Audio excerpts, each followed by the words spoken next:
Good afternoon, everybody, and welcome back to the PlayEX Arena at GameACon East 2024. My name is HP64, and I'm joined here by the wonderful Soav Danam on the cast. We're rounding up day number 2 here at GameACon East, and it's time for Mario Kart 8 Deluxe 4v4 teams. If you thought we were done with Mario Kart, nope, there is still more. We have the team segment here coming up next, and maybe later we'll have one more thing. We're going to still up in the air about that. But for now, it's Mario Kart. We've got 6 incredible teams of 4 players each looking to vie for some of the great things, and they would not be here without the help of some of our incredible sponsors for this weekend. Absolutely. We have so many incredible sponsors helping provide this. The biggest one of all is the Starlight Foundation, which we were lucky enough to raise so much money for yesterday, raising money for all those people in need. We also are sponsored by New Blue and Zasco Productions, who have helped out bring this amazing set to your faces here on Twitch.tv. As well, we have some special prizes from our sponsor, from Razer. The winning team will earn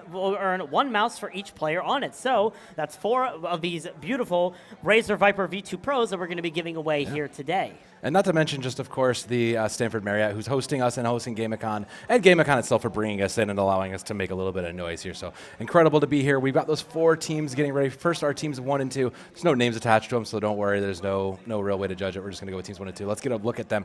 On Team 1, we're going to see Kiyoya Crixus and Betrayed Glue. And Team 2, Team 1 down 1 player just because of how those numbers shaped out. But Team 2's got Mankalor and Noon, Gladys, and Noir. And, we know Mankalor had a great run yesterday in the singles, but this is teams now. Everything's a little bit different here. Everything is different. You have to try and keep in mind that your team is going to be playing with you. Not to mention, team attack is going to be on. Friendly fire will be on. So it's all going to be about trying to avoid your teammates, try to communicate with them to try and set those things up. It is worth noting, yes, Team 1 does have 1 less player, but Team 2 is actually going to be benching Noir here so that they can still run in a fair 3v3 environment. Yeah, we're looking for fairness here. It is a fun GameACon, but there is prizes online. We want to try to make it as fair and competitive as possible. So that's our best case. And speaking of that, for the rest of the rules, it's going to be 4 races between these 2 teams now, so a full cup before we see our next 2. After all the teams play, 2 of them will go on. The first 2 teams that have done the most points will go on, and the bottom 2 will get cut. The rest will play in a round-robin style to try to find the last 2 teams to go on to that final segment. So tons of Mario Kart, a great second chance in case you have a couple bad rounds, but there's a lot to be learned from this team experience here. Yeah, definitely. The team experience is vastly different. We've casted Overwatch. We know what it's like if you're in a team experience. Mario Kart team experience is so much different compared to free-for-all team experience or free-for-all play because you have to think about your teammates. You have to try and coordinate with your teammates. There are multiple people on this stage who have or who are going to be on this stage that have played in organized team environments, so they know what it's like to play in a team setting. I played in a team setting myself, albeit 5 years ago, but still. It is a much different style compared to what you may think of when you think of Mario Kart. Yeah, especially when you talk about the fact that the friendly fire is going to be on.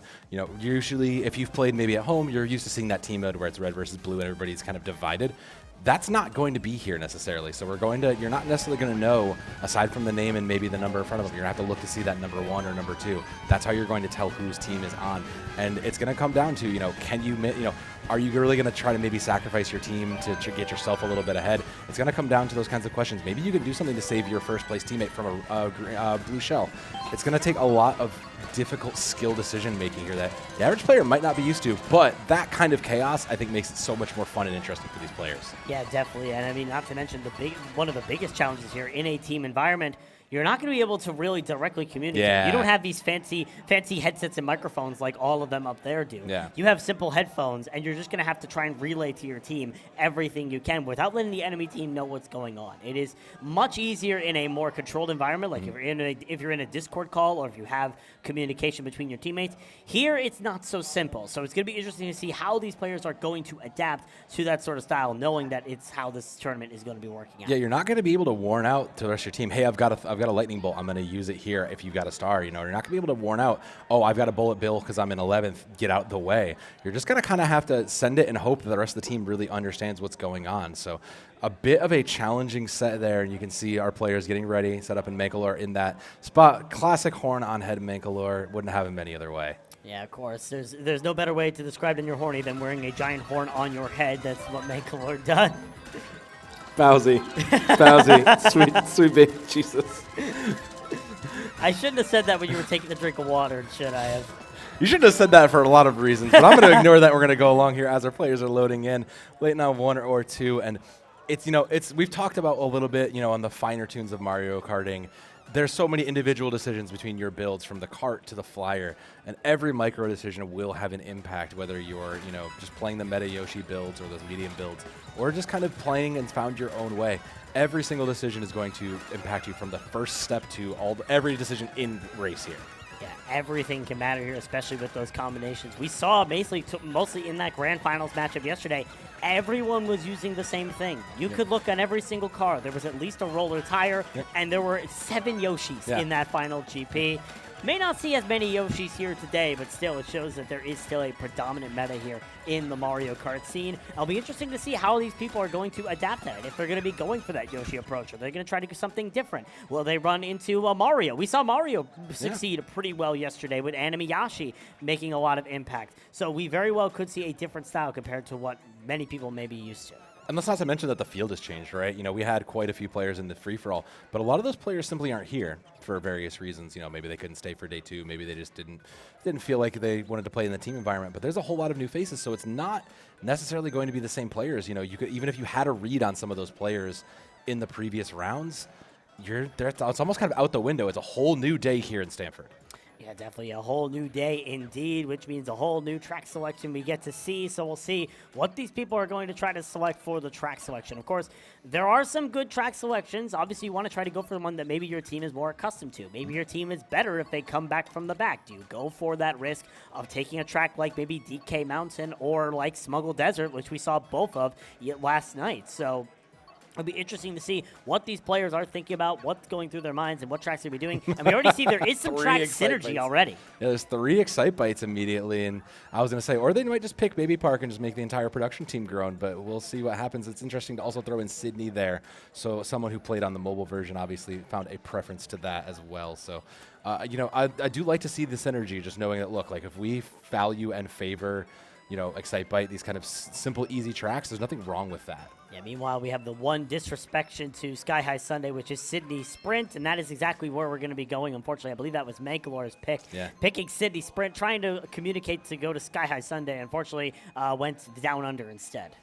Look, it just means the races are going to be upside down, no big deal. It'll be nice and easy. But it is going to be a bit of a different track here, like you said. Sydney Sprint does have a lot more twists and turns, a little bit of a different track. Not as many shortcuts and not as straightforward as your Excite Bikes, but it does give these players a bit more of a chance to try to use that competitive edge, edge those corners a little bit more and make use of those smaller value items like mushrooms. Start out here.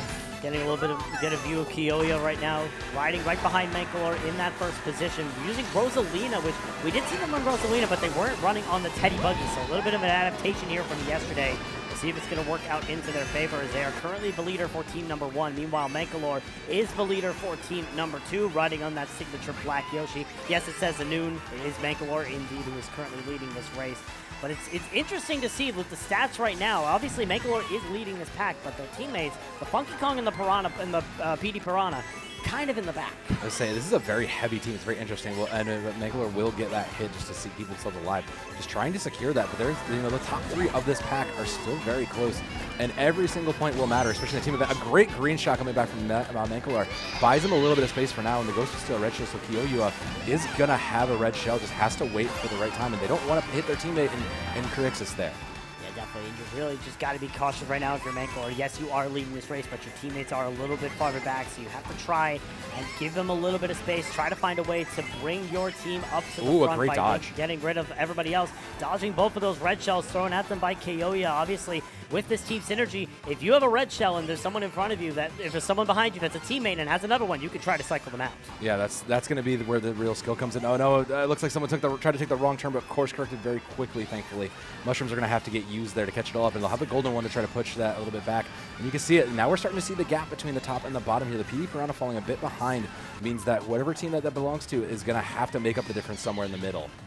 Also seeing that sort of distance-based item selection in play. Stars being pulled out here in 4th place by Crixus as they try to make their way up to the top. Mangalore still in a very comfortable lead right now, but it could go to waste here as Betrayed Blue does have a triple red shell, but their teammate Kiyoya is so far away from them, they might not even get a chance to use it. Bullet Bill snuck up from behind this bolt. That's 2 from 1 from each team to sneak him up. So it does change the position a bit. Red shell just goes in, and it manages to get past and take some of the mushrooms out. So that will buy them back in. Mangalore is going to bring up the first for their team 2, but it looks like I see 2 from team 1 just clearing those next 2 spots. That could be a very big difference maker down the line. Yeah, definitely. The consistency does matter. Even if you're finished first, if your teammates are not finishing first, it's going to be a rough road ahead of you, as that is going to be the race right there. And you can tell a very different style here. Second, the team 2 did win the race, but 4th and 6th as well. Yeah, that's a very tough spread. You really would love to see more of your teammates balance it out and get you a little bit higher. It means that it's not going to be nearly as safe in those rankings for the time being. You know, there is 4 races, but you kind of got to get your team to stick together, and that's what makes it so difficult when you talk about the lack of communication and the inability to really time your items properly. So now we'll see what these teams are planning on for the next track. They're obviously communicating, trying to see if they can line up exactly the right track that they want to play on. Mangalore unfortunately did not get the track selection they were hoping for, but we'll see if they're going to try to get the track that they are hoping to get in this next race. But definitely so far a pretty good start for both teams. Team 2 obviously winning the race, but Team 1 still showing a little bit more consistency in the long run. We are going to get a player swap, it looks like. So we're going to swap out one of the players from, I believe, this Team 2 that had 4 in. So we're going to take a second while that change comes over. But, you know, hey, sometimes a player change is all it takes, right? Like when you know you're ahead and you know, if you had a bad run, sometimes it's just like, look, let me take myself out. I had a bad round. Let me give, my bench player a chance to come in and show themselves and make up for it. Sometimes you just, no matter how much you warm up, you just can't seem to get it. This is Mario Kart after all. Literally anything is possible.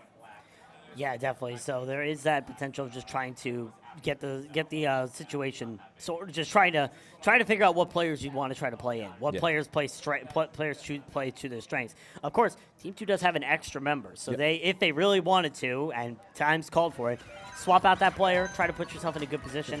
It seems like we're getting things sorted here once again. It was actually a screen issue that we had a little bit of trouble with, but now we're seeing that there is some sort of seems to be a little confusion on what tracks to select here. Team 1 seems to just be whatever the heck plays. Team 2, they look like they want to try to go to Toad Circuit, which is another track you could benefit from if you're in the back. And this is where that little bit of leadership comes in, right? Like a player that has played well, like Mangalore, who's been in the scene and knows a very good way to, has to try to be that leader and step up. But we will go to Excite Bike on the other side. So you did see 2 of those, and it looks like that might be the case. But that's sometimes what happens in these team environments. You kind of have to look and say, all right, who is going to step up and be the leader we need in the moment? And for Team 2, it's Mangalore, and you love to see that out of someone as just influential and as great a person as they are. Mangalore, obviously a very good YouTuber, been helping set up the entire production, most of the production for the entirety of this weekend. Also a pretty good team player. He currently plays for a team in Mario Kart 8 Deluxe, as that is Trivial Matter, so they are a team player. They know how to work together as a team. We'll have to see if they're going to be able to help their team get to victory here as we're riding along with Gladys, the PD Piranha, the lone PD Piranha in his lobby, also running those monster tires, which unfortunately does not give you enough traction to go over that off-road. This unfortunately is not Mario Kart 7 where you can just do that with monster tires, making them the definitive meta. But still, you're seeing again the separation. Mangalore out the front, but all of Team 1 right on his bumper. Yeah, and admittingly, there's a lot of different skill levels here. There's people who have played for years and people who are just picking up for one of the first time. But no matter the skill level, the team has to come first here. And you can see it as, Mangalore has been trying to. But the two of the front from Team 2, Mangalore and they're just both getting caught out means that they both have to play together. Noon definitely was toward the back ladder half in most of that ladder race, but was able to get a 4th place finish. Now running in 2nd place, but still is trying to catch the way up to the top of the pack, which is currently dominated by Kiyoya right now. Team 1 starting to get some motivation here with this leading performance by Kiyoya here on Excite Bike. Yeah, I mean, they have the bomb as a little bit of a defensive there. It's going to have to come in at some point. They're holding onto the coin. They already have 10, so there's no real reason. It's a great defensive versus this ghost that might show up from these places that are farther behind. But that bomb is going to be a little bit questionable in defensive, and they have to time it right. Final lap on Excite Bike. One more time around Baby Park for adults as the blue shell is thrown out here. And that means Kyoya is going to be the first recipient. Manko are now in perfect position to take that lead away. They throw the fireballs, but the bomb is there from Kyoya to deny the opportunity. Now it's up to Anoon to try and take that lead for team number 2. Betrayed Blue not taking the drift, getting hit by the Super Horn as a result as they're trying to catch up to their teammate in first. Anoon has the bomb. Kyoya in their sights. Do they go for the bomb site? No, they throw it on the ramp and actually hit Manklor in the process. You hate to see it. Oh. And that's why the difficult decisions come in when you have a team hitting on, and unfortunately that might cost them a bit. It's just the one. We'll see the first player cross the line, and Inu coming to 2 with Manklor in second. That's still a little better. At least you managed to keep it in the top 3 for the side of team 2. That's enough points that maybe you can balance out.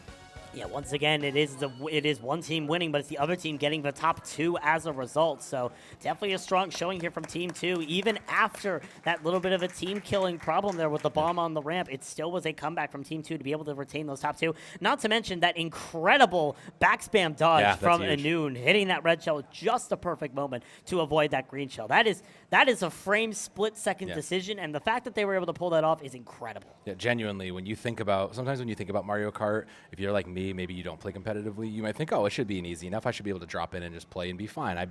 I dominate my friends group. That's not always the case, especially when you look at these players who have been spending years, managing and making those micro decisions, game after game after match. They understand what it takes to do those in the minutes. And that's what separates your good players from your great players and your great team players from your, the rest of your team, I guess. Yeah, definitely. It all comes down to those micro decisions as you try to make everything work in this situation. We'll see what the next track is going to be, as we are seeing an influx of one track. There is one betrayer amongst the crowd, and that is Anoon, who did not pick the same track as everybody else. Good news is they get their track selection anyway. Anoon, how darest thou? Look, obviously, I felt like there was some co-op between both teams. Like, look, we really want to play this level. Let's just play it, sure. But look, hey, it's going to be a different pace, and this is the thing about level selection. It's random, and sometimes it benefits, the particular players you want to. And you obviously wanted to go here, so there must be a strong feeling about it, and it may come in those snow drifts and the ability to use those mushrooms to catch those corners and those shortcuts a little bit easier. Yeah, the only good news about this is that unlike the other track that everybody was trying to select, which is Toad Circuit, this is also a track where you can come back from the back if you get a good item selection, especially with that ultra shortcut that we've seen so many times. But right now, Team 2 is starting to make an impact. Manklor and Anoon taking the lead. Anoon, unfortunately, is going to be getting hit by that red shell, but Manklor is going to take the lead right after. It actually gets the bomb. It actually gets rid of Kyoya as well because of the bomb lingering frames. And then, with the rest of those shells kind of missing, it does buy up a little space. Betrayed Blue falls to the middle of the pack. And, Manklor is hanging out, managed to put a little separation between them in the front. But all it takes is a red shell to finally lose that space. And suddenly the rest of the pack has caught up, and he's not safe now. Kyoya going in for that aggression. Anoon right on their back bumper here as they approach this corner. Looks like Kyoya wants to try to go for that ultra shortcut without a mushroom, but is not going to opt into it. Goes for the green shell. Snipe gets the drag on Manklor instead. Taking over the lead yet again is this Rosalina of Kyoya. That'll have to do for now, and Inun is going to be in second place there to kind of back it up. You're really, again, you're looking to make sure that the rest of your team can keep it up, especially when you look at how the rest of the players have been going. I think I saw someone caught that shortcut there, so that might be a boost maker, but you're really looking for Inun and Manklor to kind of hold and try to get this 1 and 2 spot if they want to succeed and go on down the road. Final lap begins here at Snowland. You see Betrayed Blue mashing that golden mushroom with all of their heart, running into the wall a little bit as a result, but no damage done to their vehicle. Final lap begins. Manklor tries to take the ultra shortcut. Might have missed it, however. Probably. Oh, no, they did miss it. They're in the lead right now. Anoon drifting the wrong way, able to save it thanks in part to that smart steering. But now it's Kyoya still up in front. Manklor has 1 banana to the name. Has to make the snipe. Is unable to get it. Falling back once again as Kyoya is going to easily claim yet another victory here on Snowland. Manklor going to get hit by a blue shell at the end. Crixus is trying to catch up here. Will be able to use that boo, but only gets a mushroom because there's no items in front of them. As you see, there is that Pretty Piranha trying to make an effort to try and get that pass on, and they unfortunately won't be able to. So still a good effort here from Team 2, but Team 1 still seems to be a little bit on the advantage. Yeah, when you look at the numbers here, Kyoya is making the lead there with 19 points for Team 1. So a good effort made, but again, when you look at the team numbers, it's tough because you're really looking at Manklor and Inun to try to balance out on Team 2, and they are doing a very fantastic job. They're constantly hitting 2 and 3, but to get yourself in and secure one of those top 2 spots to go on, you got to do a little bit better. You got to take that first spot, especially here, because we are coming into round 4 of this first teams. Yep, this is the final round of this Grand Prix, so it all comes down to this. Your team has to really prepare for this moment, or else it's going to be a difficult road up ahead of you here. So there is a chance you could get eliminated. This could be your only time on the PlayEX Arena stage here if you're unable to get enough points to secure it. As we're going to see what the track selection is going to be, we're heading over to Toad Circuit for the final race of this GP. Well, everybody finally got their wish, so that's the best we could hope for anyways. But like you said, and this is a long wait for these teams. You know, there are still 2 more sets of Grand Prix, so they have to wait. They'll know their score, but they won't really know the outcome until it ends. So it's a lot of waiting on pins and needles once this happens. So this race is going to be very defining for both of these teams here. As we start here on Toad Circuit, another track where you can excel if you're in the back because it's just so wide. Look at this first turn. That grass path right there is just so easy to get a powerful item and make your way to the front. It'd be nice and easy to kind of skirt those edges and make sure if you get that, manages to skip out and misses the pole there, grabs the double item just to get that second. Red shell is there, but, you're kind of making sure you don't want to use it. You don't have any defenses for your own. They're going to try and play it out. They'll send the red, and maybe it'll get a hit. It does get a hit, so they'll have to boost into the Gladys. Coming in, trying to make sure they can get the rest of the way. They've been, unfortunately, struggling a little bit, but there's still a chance for them to come up out of 6. Trade Blue is going to get hit by a red shell here, as now we see both of the leaders smuggling. Megalor getting hit by the Super Horn as well. Kiyoya is wanting to dominate this GP right now, but it's going to go anything to get exactly that. Gladys in the back, and you can see already triple mushrooms for that 6th place contender, and they're just continuing to get farther back, which means more powerful items are inbound. The one good thing about being in the back, you should be able to use those items to help your team, and that's where Gladys has really been a key point of this team. Yeah, you've been sitting in 6, maybe not earning enough points, but you have been allowing Mankalor and Inoon to really kind of succeed up in the front. You're going to get hit there. Still has a bit of a lead, so they might be able to hold this out for their 3rd straight first place in a row. Final lap here on Toad Circuit. Anything can happen. It all comes down to this. Red shell from Betray Blue hits Mankalor, and now the top 3 is all team number 1. Team 2 is going to have to make a miracle here to try and find their way into a good situation. As Team 1 round these next few corners, Betray Blue has the Ghost, going to be using it here to try and get for speed boost over that ramp. They'll get a red shell instead. They'll hit out a Noon, but the triple reds are there to keep them alive, and once again, that back items are coming into play. Team 2 find themselves all the way to the front. Mankalor secures a 2nd place finish. The Noon, however, will have to settle for 4th. It's going to be a long wait for our Team 2 and Team 1 to figure out where they're doing, but 26 and 22 are the leaders for both of those sides. Relatively close, but that doesn't necessarily mean there's a clear winner out of it.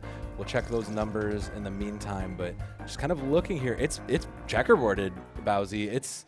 I don't know if we have a clear winner or a clear standing much of anything. That's going to be our starting point for the following teams, and I don't know that we've really seen, I don't know that there's no runaway from either of those. Yeah, no, it seems like there is some closely knitted contention throughout the entirety of this GP. So it's going to be interesting to see if this changes as the day goes on. Because so far, it's been an interesting showcase to see how these two teams have really handled this sort of GP.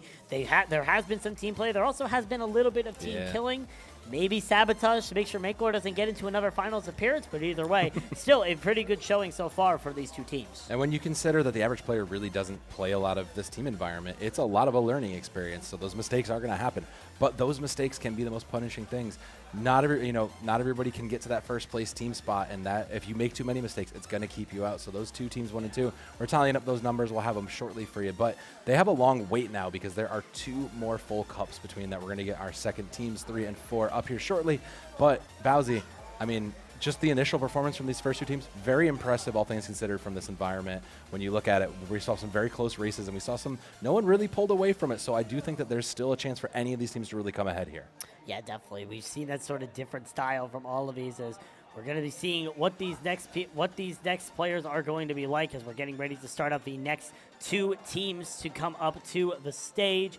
There we are. In the meanwhile, our producer has been tallying up the scores, but here's who we're going to be seeing next. We have Team 3, which is Isabel B. Noon, not E. Noon. Don't get confused at this point. Mush and Danny. Meanwhile, on Team 4, you have Jinja Ninja, who, of course, was in those finals yesterday, alongside Matt, and 2 extremely long names, Morales Spec Viser. It's so long it's going off the screen, and Christina Mitch 13.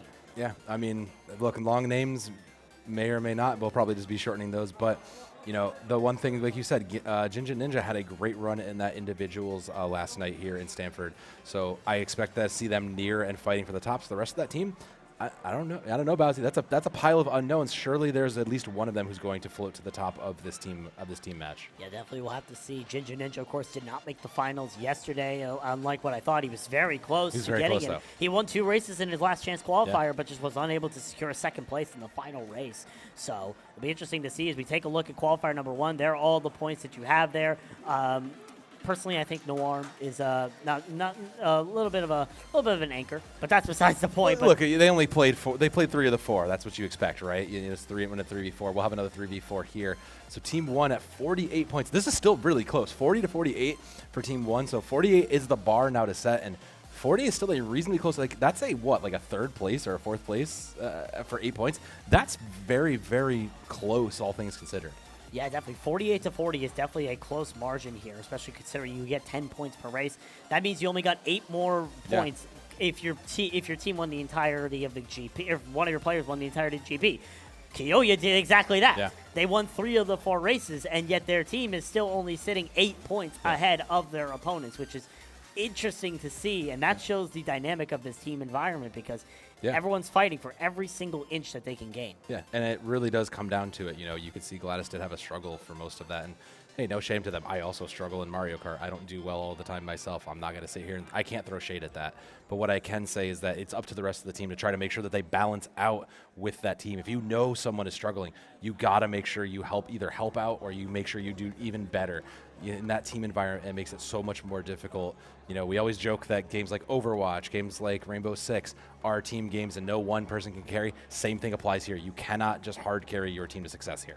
No, you definitely cannot. I mean, Mankler, I've said it so much. He's such a talented player, definitely a good team player. He's not always winning those races as a team. He's usually in the back, saving up for those powerful items and then using them to help the team enable the team. He's the support hero of this team right now, just constantly in the back. Sorry, I just noticed that, that my name is indeed Hi Chat. Hi Chat, how's it going? I may or may not have said that before the day started.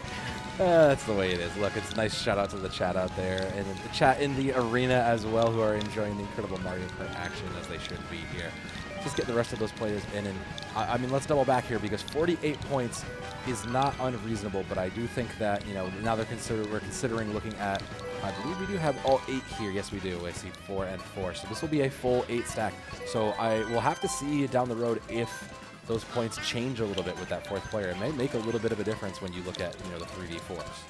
Yeah, definitely. Again, that was a 3v3, so there wasn't as much chaos, not as many players.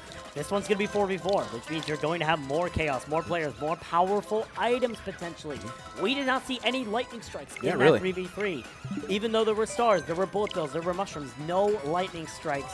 Only about 1 or 2 blue shells as well. So we really didn't see a ton of those powerful items come out, and a lot of those races, admittedly, were pretty quick. Those were some of the shorter, more efficient tracks, if you were. So, now that we start seeing these, maybe these teams will start to get a little bit more chaotic. We haven't seen anything, bless our hearts, we haven't seen a baby park. We haven't seen any of those chaos picks that really can benefit. So we'll have to see what these players really want to be doing when we load in and when we get into those track selects. It's going to be a tough day, and this is a long day too. When you think about it, you have 4 in these qualifying segments. Then if you have to, you'll have a couple more in those play-ins. There's a long day of karting ahead here, Bowsy, so it's good not to blow out all that energy and all that focus now. There is a chance that if you are on this stage, you have the chance to play a maximum of 20 races today. Yeah, and that's no joke. Is insane. That is a lot of play that you're going to have to go into. So the fact that you are here trying to grind this out, you got to prepare your energy. You can't just use up all your energy like I do when I cast. You got to use it one by one and then get into that moment when you need it the most. Oh my god, that face. I need to set my Switch again. I'm pretty sure. I think you need to. Yeah, I'm pretty sure whoever last had my Switch, Darky, changed the me on my profile. Oh my god, the face in the red too. Oh my goodness. That's I have feelings about that, Bowsy. That's the face in our. That's the face of our producer Dave over here. Yeah. That is the face. Actually, you know what? No, I'm not sorry. That is the face of a winner? Question mark. I think. But that is the face of someone who's going to be in the back. That is the face of someone who's probably going to be hacking the game to throw nonstop blue shells in first place. That looks like that looks like the player who hacked the game to just spam blue shells at you that you're going to know is hardware banned and later. But thankfully, we will see no hardware bans here in the PlayEX arena in Stanford. We'll only see some good, honest Mario Karting here. And good, honest Mario Kart is what we are prepared to witness here as we're loading into the series here. Someone forgot to change their name, apparently, and unfortunately it seems to be Mush or Jinja who did exactly that. Seems like actually we might need to restart lobby because, yeah, the lobby DC'd. Whoever was playing as Mankalore, or whoever was playing on Mankalore's Switch, closed out the game, and that was Jinja. Yeah. So, thanks, Jinja. No, Look, but... mistakes happen. It's fine. We didn't even get a race in yet. We don't have to I am more inclined to blame Pop and Nintendo and their lack of dedicated servers for this stuff. So, I mean, say what you will, but I'm happy to throw the blame on my favorite player in the game, Nintendo's lack of dedicated servers. Hey, listen. The LAN environment is much different than the dedicated servers. We're not playing on an online server. We're playing You're right. We're playing on LAN connection here with all of these switches being hooked up together. So it's not as much online service. It's more so just you have to restart the game to reset your name. So that's exactly what happened. No, you're As right. we're about to load in here, you can see a look at our beautiful stage and all of the amazing players that'll be taking place here. Team number 3 is located farthest away from the camera. Team number 4 is located directly next to the camera. So it'll be interesting to see how these players are going to compete in this big stage. And one more time, just a shout out to Zasco Productions for helping set this all up, get us all the equipment and gear, and help us bring these incredible sounds and sights to you, because without them, we would be, we would just be talking into, I guess, sticks on the ground. But while we're getting the rest of these players in, it looks like they're almost ready. We're waiting on the last person to set up the rules and get everything going. And again, let's just double reiterate here. 48 is the high bar right now from Team 1. So 48 points from a 3-stack is still a very impressive number. We're coming into a 4v4. We'll see how much that holds up down the line. Yeah, definitely. We'll see how those points are going to hold up as the time goes on. It'll be interesting to see how these points really stack up for these players.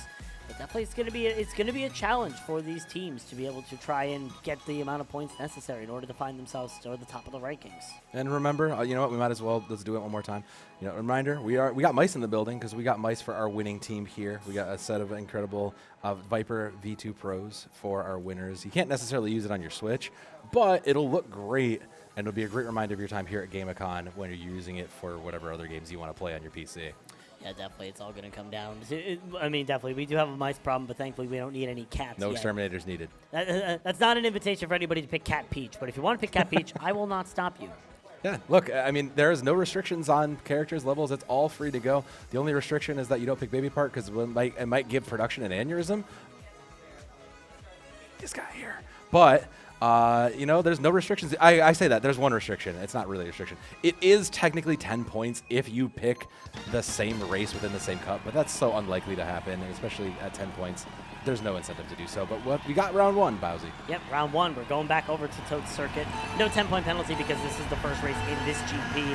See how these racers are going to approach this team strategy, and already we see a little bit of a deviation. There is one team that is running fully meta compositions, but team number 3 seems to be the more diverse of the two. Yeah, the full Yoshi squad rolling up on you in Team 4 there. They know what's up, and that Yoshi pack, I don't know what the pet name is for a group of Yoshis, but they are rolling their way up into that top 4.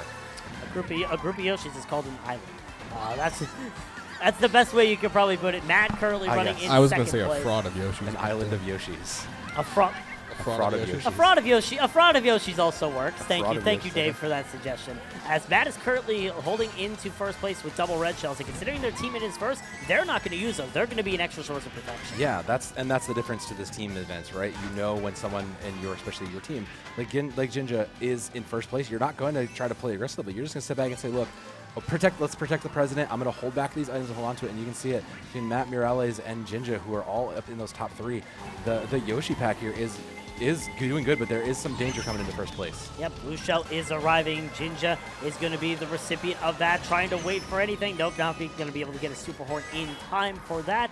Will still have a banana on their hands, but now, again, the effort of this track, it is a back-heavy track. You can make comebacks easily, and you're already seeing that here with B-Noon starting to make their advance to the front, as well as those double bullet bills up to the right. Yeah, those bullet bills are going to be huge, but you can see first and now second place getting a little bit more separation means that this Team 4 players are just, they know they have the lead. They're just going to cruise on through. And, I mean, with a red shell and a banana, you're ready to play so defensively. Your only fear now is a blue shell, and even at that point, you're fine. You're across the line, and your second place will come across the line. Team 4 is looking very strong here, but Christina bringing up the rear for that Team 4 is, I wouldn't say the weakest link, but that's, if that's your farthest back, that's not the worst place. Yeah, definitely good showing here from Team 4. First, second, and fourth means they got a pretty good cushion here in terms of points already here up against team number 3. And even though, yes, your teammate may have finished 7th, you still claimed 3 of the top 4 spots in the race, which means you got a very good points cushion and a very good advantage early. And that's the part of this team environment, right, is making sure that if you happen to see that someone's having a bad race, you have to make sure that you, as the rest of the teammate, enable yourself and the others to succeed. So a great bit of teamwork coming into this team environment. It is difficult to team while you have team in your team. Those were definitely all words. I said a bunch of words there, Bowsy. Do I not get a response for that? Team. Anyway, next race is Wario Stadium. This is a track where you can really run up at the front. It's very hard to make a comeback on this. In Twitch chat, Starkozy says, "Nice word salad." Thank you. I promise. Shout out to Starkozy, one of our Twitch mods. Yeah, shout out to Starkozy. I promise there are plenty of words here, especially as we go into our next course. And in the Wario Stadium, again, I mentioned this track is very hard to make a comeback on. It is very much a front-heavy track. See how these players are going to approach this track. As you already see, taking those very tight turns. Thankfully, Christina has smart steering enabled, so they're able to avoid hitting the wall. Yeah, this is going to be a good team, just a check to see if you're following the course, right? Not to mention, are you using all your twitch appropriately? There's a lot of small jumps that can give you those boosts, so this is a great little check for all these players to make sure they are playing at their top level. Isabel currently sitting toward the back of the pack, but is trying to make a comeback here with those triple mushrooms. Lush, meanwhile, also in the back. There seems to be a little bit of a divide here. Actually, a massive divide. Look at how far one of those Yoshis is already one straightaway away from the rest of the pack. And that is Jinja once again leading the front there again. And this is what I mean when I talk about it being a bit of a check here.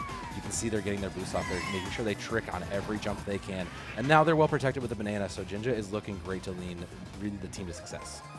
As we begin lap number 2 here, Morales a little bit in the back of the pack, trying to make their way forward here. Has the star. Meanwhile, everyone in front of him has every sort of tool to try and avoid that coveted lightning bolt, but none will be shot at this time. We'll see how these players are going to continue adapting to this track. As you see, there's just so much variance right now in the track layout, and so much variance in terms of how far away they are from the leaders.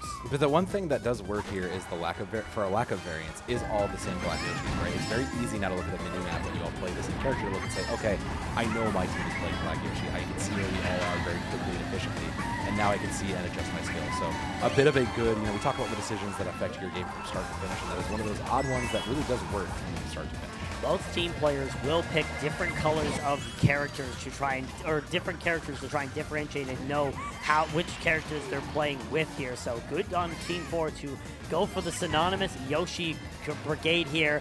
Jinja currently leading half of the track away from everybody else. That blue shell is only going to be just a minor divot in the amount of domination that they will get here on Wario Stadium. The rest of the pack trying to run up toward them. It is all Team 4 here at the front here, so it is looking like a dominant effort from Team 4. A second blue shell will come out and catch one of them off guard, but still, second, third, and fourth, all to Team 4. That's a huge boon for Team 4. That means they'll have a little bit of a cushion going into this game 3. And considering you've been doing fairly well, not that you need it, not that you're worried, but it does give it a little bit of space to say, hey, if one of us comes off and one of us doesn't quite, get in the top 4 like we want, we have a little bit of space. It's also moving the bar now, because with every single top 4 that they get into, that bar to succeed and get out of those qualification rounds becomes even higher.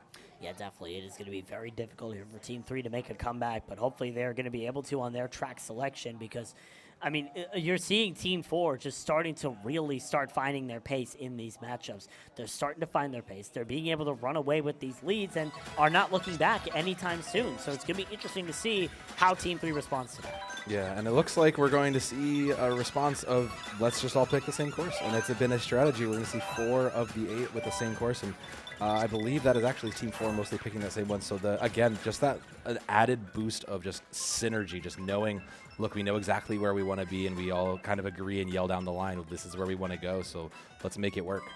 Well, considering that one of those Miis that selected that track is one of my Miis from my worst nightmares, Darky, it obviously is Team 4 that's trying to put up that synergy. Team 3 picking whatever tracks they feel comfortable with, and one of them is comfortable with SNES Rainbow Road. And this is one of those ones that, it's shorter than you're going to realize, but it is still very fragile. There's not a lot of sides here. So, if you haven't seen this, if you haven't scrimmed it and practiced it, you might find yourself off the edge, which means Team 4 might be able to kind of capitalize and spread their lead a little bit wider. It's currently Team 4 leading this race with Jinja and Matt at the front. That Smart Steering still helping out Matt. Smart Steering, I would have loved that back in Mario Kart. Oh, yeah, when absolutely. all I would ever do was fall off Rainbow Road. Or at least my family would always fall off Rainbow Road. I was always the one winning. Regardless of which, it is Team 3 still trying to make a comeback here. You have Isabel, Drakus, and Binoon using those power items. Binoon a little bit too tight, falling off the edge of the earth. Yeah, it's hard to control those beamers. They are good cars, even in the real world, but they are a little bit tough to manage here in Mario Kart, especially when you're dealing with that troop of Yoshis that just continue to see it. And you can see on the minimap just how far ahead they are spreading this lead. Only one of the Yoshis is not on that team, and it is Mush who's currently in the middle of that Yoshi brigade here. Danny trying to catch up here. Morales right in front of him, trying to run away from that starred baby Mario behind him. But now they've got 2 items to keep themselves safe from a coveted lightning bolt. Bullet. Wow. Yeah, the bullet and the star, and you can use this bullet to really just extend this invisibility timer. Blue Shell did hit the leader, however, so now there might be a little bit of separation, but it seems like Jinja might have been able to fall off the map to negate the effects of that Blue Shell. It's going to work, but you do see that there are all 4 of the players from Team 4 in that top 4 position. So, now it's just time to play safe for them, as well as going to unfortunately take another track off. And that was what I was mean. If you unfortunately just haven't quite prepared, if you haven't really looked at the map and you're still kind of learning it, you're going to fall off a lot here holding onto that lightning. It's going to be their one chance to maybe bring something back. Jinja has already finished the race. Matt is the next person in line here with a red shell drag. No one seemingly be behind them as they're going to be crossing that line in second place here to finish out that race. And once again, it's all Team 4 at the front of the pack. 1, 2, 3. Actually, no, 1, 2, 4, 5. Excuse me. Yeah. Mush was able to finish third. Actually, no, never mind. Someone was able to finish third. It was Christina. It was Christina down there on Team 4. It looks like. Huh. Interesting. Yeah. There might be an error in our. It might be an error in our graphics. Yeah, that is all Team 4 taking those top 4 spots.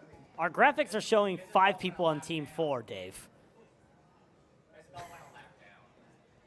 Who knows? Either way, Team 4 did come out of that with a pretty dominating top 4 out of that. So, again, with one more race to go, you're kind of just in cruise control now. Now you're looking to see, okay, can we just extend our point?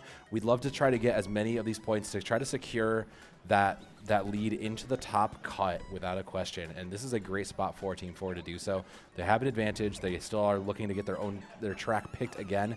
And that would be the great cherry on top to a great opening set. I fixed that graphic. You're right. My bad. Yeah, Danny was unfortunately listed as a Team 4 member. Now they're back on Team 3, which does confirm that all of Team 4 is using those black Yoshis, as I mentioned. Actually, no, Mush is still not using black. Mush is still playing a Yoshi, but I believe it's not black. I believe it's red instead. But yeah, no, there's a very big synergy coming out of Team 4, and they're being rewarded for it. They are leading in points right now, and you can see it even you can see them yelling down the road is that they are trying to figure out, all right, where do we want to go? Where do we have the best? What's the best map for the position we're in?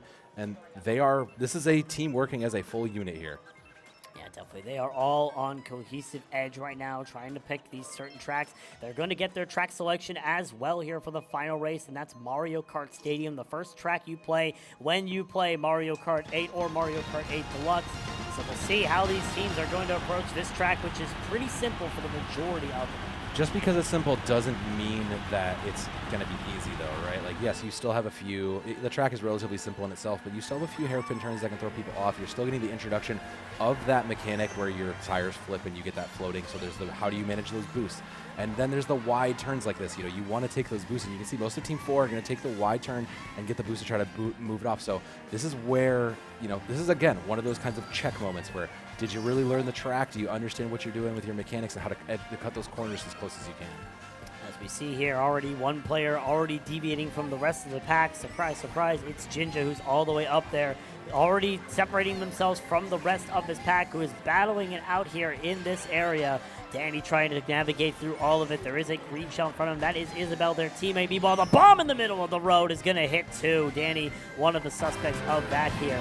And so far, a pretty interesting race as we're seeing everybody take a different approach to this. Yeah, Jinja with the lead there, but Isabel, I think, threw that bomb out, and I don't know if it was intentional or not. It looked like they were actually looked like they were almost hitting their own team, so maybe a little bit of a friendly fire, unfortunately. But the blue shell is going to come through, possibly even friendly fire of itself, heading for Ginja. I don't think they realize that that's coming through there. Do they? Oh. Mushroom dodge coming out from Jinja right on the perfect situation in the glider. Dodges the blue shell with a mushroom and is able to preserve that lead for their own here. And their teammate right behind him holding on to that red shell, knowing that their teammate is right there. But now the pack's starting to close up here as the final lap begins. The lightning bolt as well, and one of the players was able to dodge on Team 3. It is B-Noon making their way up. This is B-Noon's chance to really sneak in from that. It does buy a lot of time, but remember how protected that front four is, and you can see it. Matt is holding and dragging that red shell, so there is still a lot to go through. You managed to get a little bit of a gap closer from that lightning, but there's still work to be done for B-Noon. All comes down to these last few corners here as they approach the hairpin turn at the top of the anti-gravity section. The wind seems all but locked in for Ninja. Meanwhile, B-Noon is hit by that back spam red from Matt, who now has double mushrooms to the name and is looking clear sailing to be taking the victory here on Mario Kart Stadium. B-Noon, however, pulls a bullet bill, will be able to get a third place, which could be crucial in the point situation. Yeah, even if you don't win this set, it is important to get every single point you can. So a great showing from B-Noon and the rest of Team 3 to try to pull out and drag out as many points as you can. Not all four of them. Yeah, you can see that Christina and Spec, I believe, yeah, and 4. And it does give them the top lead, but denial of points is huge when you look at these later rounds. Yeah, definitely. 40, 30, and 20, and 18 for Team 4. Wow. That is a lot of points for team number 4. So it'll be interesting to see how they're going to be able to take those points and use them as time goes on. Definitely a good start here for team number 4, showing their dominance early and showing that they are here to contend and win this thing. No, I'm not good at math, but I do know how to add some basic numbers. 40, 20, and 30 means that they're sitting at 90 points to start here, and that is going to be our new, at a minimum, to start, and that is going to be our new bar. So the bar was at 48. It's nearly doubled now, Bowsy, which means that teams 5 and 6, getting into that safe spot of the first 2 teams to clear out now just got infinitely harder. 100%. It is going to be much harder for all these players to try and catch up to that dominant point lead that we witnessed there from team number 4. Teams number 5 and 6, however, are going to try exactly that here. So we'll see how they're going to be able to fare here at the end of the day. But definitely so far a pretty interesting showing here.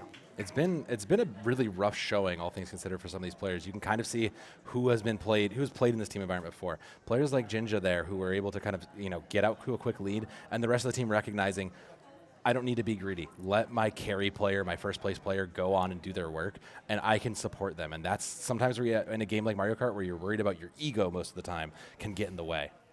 Yeah, sometimes you want to think about the individual play. You want to be the person who does it all. You want to win. You want to win every single race. Yep. You don't think about the team environment sometimes, and that can really hinder you in those moments.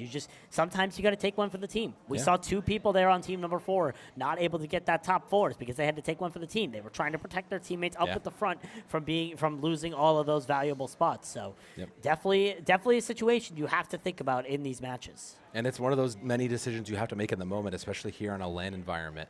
It becomes difficult, to try to figure out what do I need to do, what is the correct play. It's what makes these environments so fun but so chaotic and nerve-inducing. But hey, look, I see the next set of players, no nerves to be seen. This is going to be a nice, clean, fun Mario Kart here. Yeah, definitely. The next round of players are coming up to the stand to try and see what they are capable of in this matchup here. As our producer is getting everything set up, making sure everything is nice and dandy so that we can get everything. Wow. As we take a look at the team points. Wow. 90 points for Team 4. 90 points is quite the insane bar. That's almost assuredly getting them in to a to a free pass there. Team 3 coming in at 44 means that they are currently in 3rd place, and that puts them just a little short of succeeding. They did fall behind the 48 from our first 2. As you can see, Team 1 did hit with 48. So, not quite going to make it at this point, but still a good showing. Means that in your qualifier section, you're probably well equipped to make it out. You're almost guaranteed not getting cut at this point. So that's a good place to be for Team 3. There's still plenty more karting, though, Bowsy, so anything can happen. Yeah, and also let it be known, because we did notice one small issue, which was that there are 3 players playing it sometimes. Yes. We had to make an adjustment in the standings, which is that the lowest point score was cut, so that 18 was removed for team number 4. Still though, it was 108 points total. They get 90 at the end as we're about to be loading in here to our next match. Team 5 has the OG MPB, who made it into those finals yesterday alongside Victoria and Crunchy Mage. Team 6, however, has Darky on it. Darky was second place yesterday.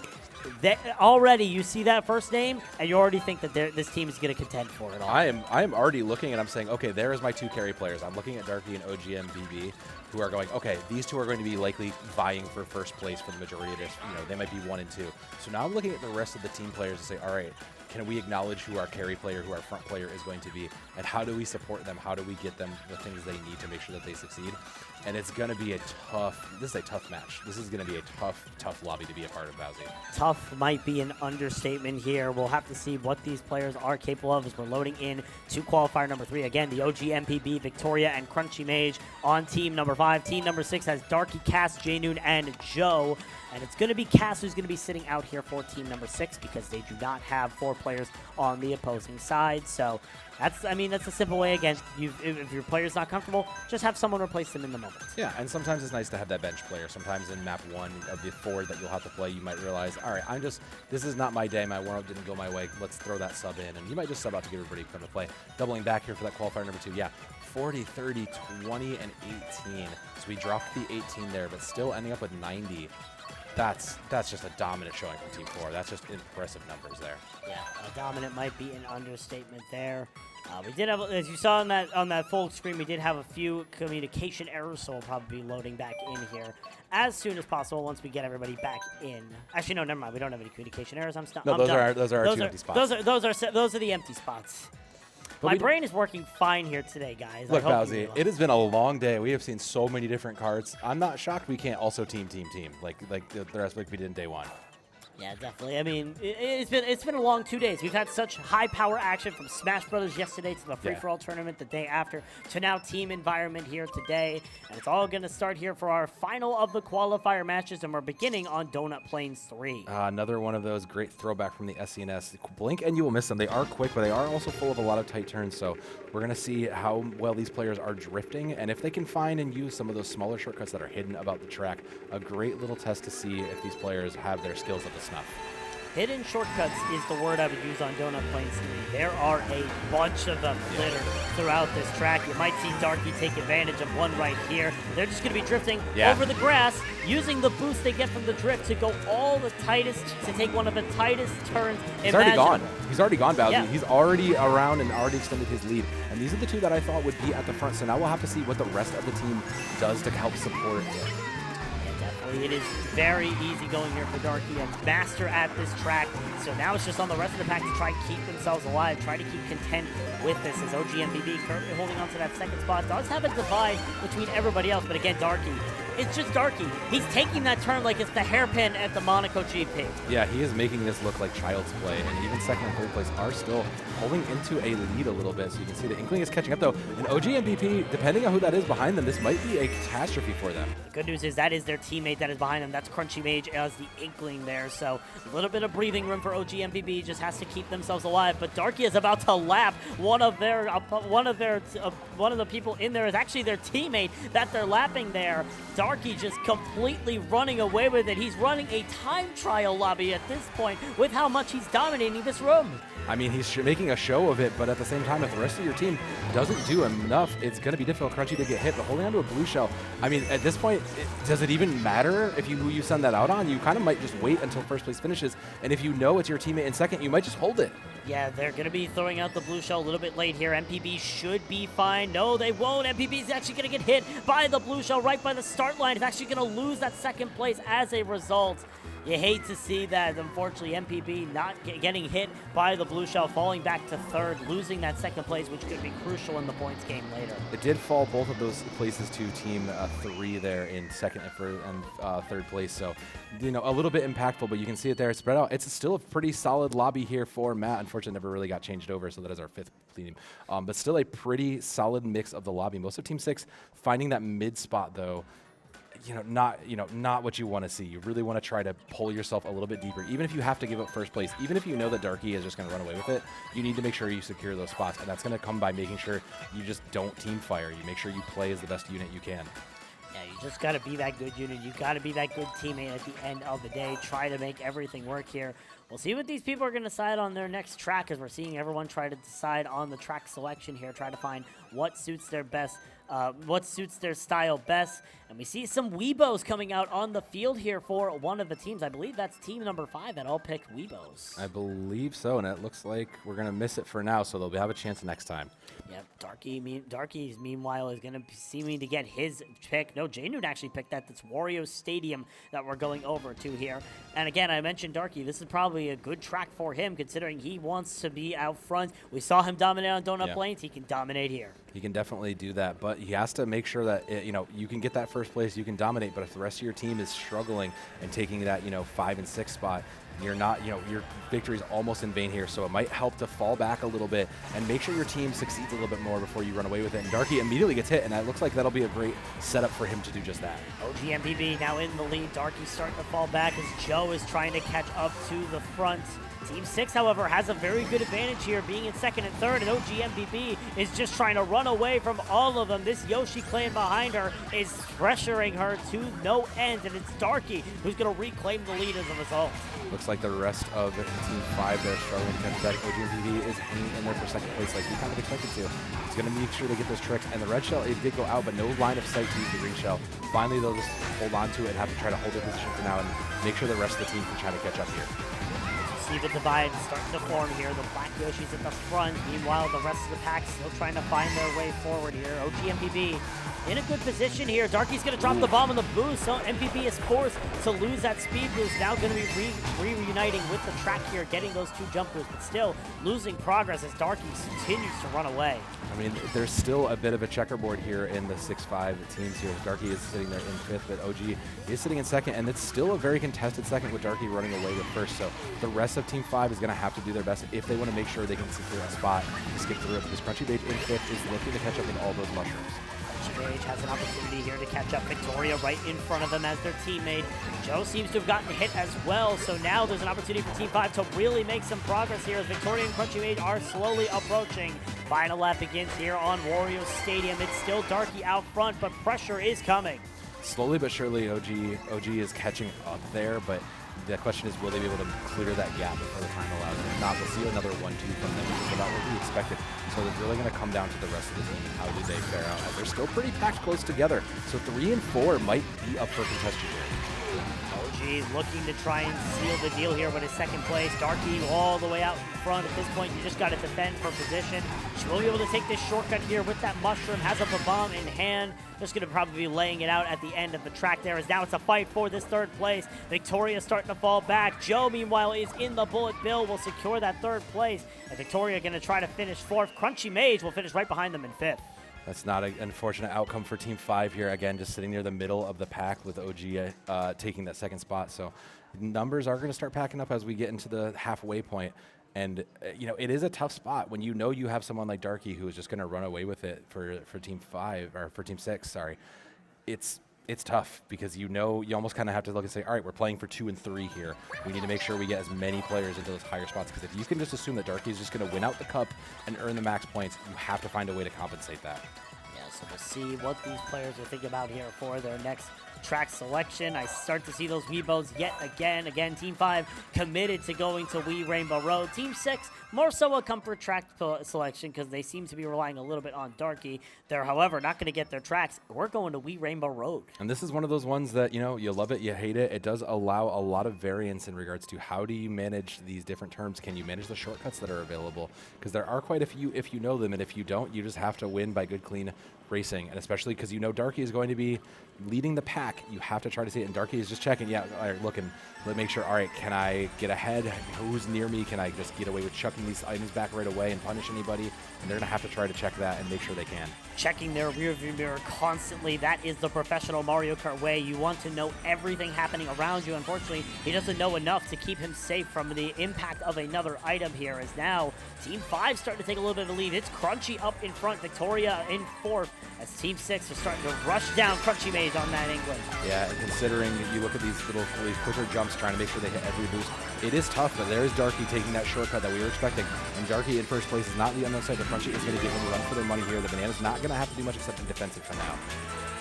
Mage trying to hold on to this position. Joe is still behind them. It seems to be the story of Team 6 being 1 and 3 throughout most of the race here. See if they're able to try and make a comeback. Joe gets hit with the fireballs from OGMPB, who takes that third spot away. OGMPB, however, not able to protect themselves with that fireballs against that red shell, as Joe is starting to make their way up to the pack. Now it's a drag race between OGMPB and Joe. This is a huge comeuppance for Team 5 here. If they can get 2 into the second and third spot with another race to go, they might be able to squeak themselves into that qualifying position.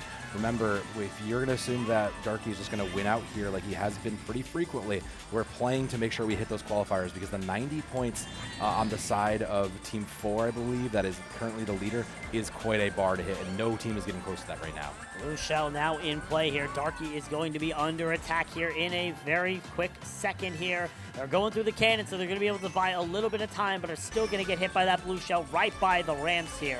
So now there's a little bit of opportunity here for everybody to catch up. J-Noon catching up here with that bullet bill, going to actually hit Victoria as well and start contesting for that 5th place. And this is huge. You can see Victoria, we're not quite on the scene, but J-Noon is playing in 6. Victoria just in front of them at 5. If we can get Victoria, if Team 5 can get Victoria up a little bit more, they stand a chance to keep themselves in a position here. J-Noon hits a star, does manage to find 1, which means that they will move into 5th place pretty confirmedly, and there's still plenty more to be had. Every single point for Team 6 is going to matter if they want to try to contest. J-Noon, that's not where the course goes. Nope, the course doesn't go there unless you want to be plummeting down to the earth in a massive fireball as we begin the final lap here on Wee Rainbow Road. OGMPB and Crunchy keeping this top 3 secured from Team 6 as Darky is just running away with it, literally flying over the track to get every sort of mileage out and get as far away as possible from the competition. Yeah, like I've said earlier, you're just not going to contest Darky at this point. You know he's going to just steal that first place. So you can see it, Team 5 is just playing, look, let's just secure 2nd and 3rd. We'll keep each other safe, play near each other. Victoria from Team 5 trying to sneak their way into 4th. A 2-3-4 would be a huge comeuppance for Team 5. That would give them a lot of ground to stand on in the last race. Victoria also dodged that lightning bolt that J-Noon threw out, so Team 5 is in a very good spot right now. Crunchy Mage and OGMPB going at a little bit of a friendly rivalry as Victoria approaches them on their bumper. To no one's surprise, it's Darky out in front, but Team 5 are trying to run away. Victoria has the star, the Crazy 8, should use the bullet bill. No, they don't. Joe passes them yet again, but still a 5th place for Victoria is still a very strong effort. But that's still a different look from Team 5 we've seen. Considering this was not their pick, this is a great showing from them, getting 2 set of points out of that. So, you know, that does them give them a little bit more going into round 5. I up until now, I might have said Team 6 is just going to run away with this, but, you know, getting that in round 3, I'm not so sure about Team 6's dominance of this round so far. We're about to see the final race of this Grand Prix here. We'll have to see what these 2 teams are thinking about for their selections. We are seeing some DK Mountains come out for team number 5, a track that, I mean, I'm not going to say you're treading into high water, but you're treading into very high water. If Darky has been making all of these shortcuts work on every single one of these tracks, DK Mountain is such a risk versus reward. I mean, it is, but when you have a player like Darky who's been dominant, they're going to make it. They're looking. Let's be real. He's probably going to make it 4 for 4 here. I think that's kind of the plan. Is let's just make sure Darky gets 4 for 4 and goes the full 30 points, and let's just make sure we can. There's nothing wrong with acknowledging. Let's just ride on the back of our carry and support them the best they can. If the carry says we're going here, yes, sir, we're going to this map. Final race here in this GP. All these players trying to build up their points as much as they can so they have a chance at making it to the grand finals. Again, at the end of this, the teams with the 2 lowest points in their qualifiers are cut out of the competition. The teams with the top 2, however, are the team with the top points, the most amount of points, moves on to the grand finals. The other 3 are fighting in a round robin to determine who's joining that team in the grand finals. Victoria trying to take the tight corners here of DK Mountain, trying to find their way forward. OGMPB, meanwhile, trying to chase down Darky in second. This is that classic 1-2 that we've seen all of this set so far. It took a little time to run a little bit course, right? But Darky, it's just another drive in the park for him. You'll see this shortcut cut really quickly, and a nice boost to cut it out. And that's what's given him that kind of ability to cut and just get a lead like that. And you can see that lead is getting longer and longer by the second. Yeah, for Darky right now, he's not playing Mario Kart. He's playing Sunday Drive right now, continually just calmly easing his way through every section of the course, taking every drift as best he can. He's doing another time trial at this point, Joe throws that green shell forward, and it destroys upon contact with the wall. Still, Team 5, once again, second and third. Meanwhile, Victoria in fifth with Joe fourth. There's nothing wrong with being second fiddle, especially if it can get you enough points to get to the qualifier, because again, this is what we're doing for both of these teams here. It's likely that Team 6 is going to be our second qualifying team. So Team 5 making it into the qualifier section, I think, is the best case scenario, and it's going to come by getting every point you can steal out of this race. Victoria has a bullet bill in hand, going to be using it immediately to catch up to the rest of the pack. Meanwhile, it's a bullet bill behind them, a bullet bill hype train of sorts, going through the mountains of DK Mountain, down these spiraling turns. They approach probably the hardest section of the track. J-Noon falling a little bit off the track, has a bullet bill of their own. Victoria does not, a golden mushroom for them, so that means J-Noon is going to be able to take an advantage here and take away that fifth position as we start the final lap. And I mean, just you can't really see it because it looks very clustered. There is our first place leader all the way at the top, already been shot out of the cannon. The rest of the Team 5 is catching up slowly. I believe that is in second and third, and Crunchy Mage with the Inkling. Just going to try to boost, you've already committed it. You might as well just get as much value as you can. Get a double item coming up. You need to secure second and third place here. Darky, such a dominant effort in this GP. Their money has been stolen, but their pride and skill has not. As they come down the final quarter here of DK Mountain, a clean 4 for 4.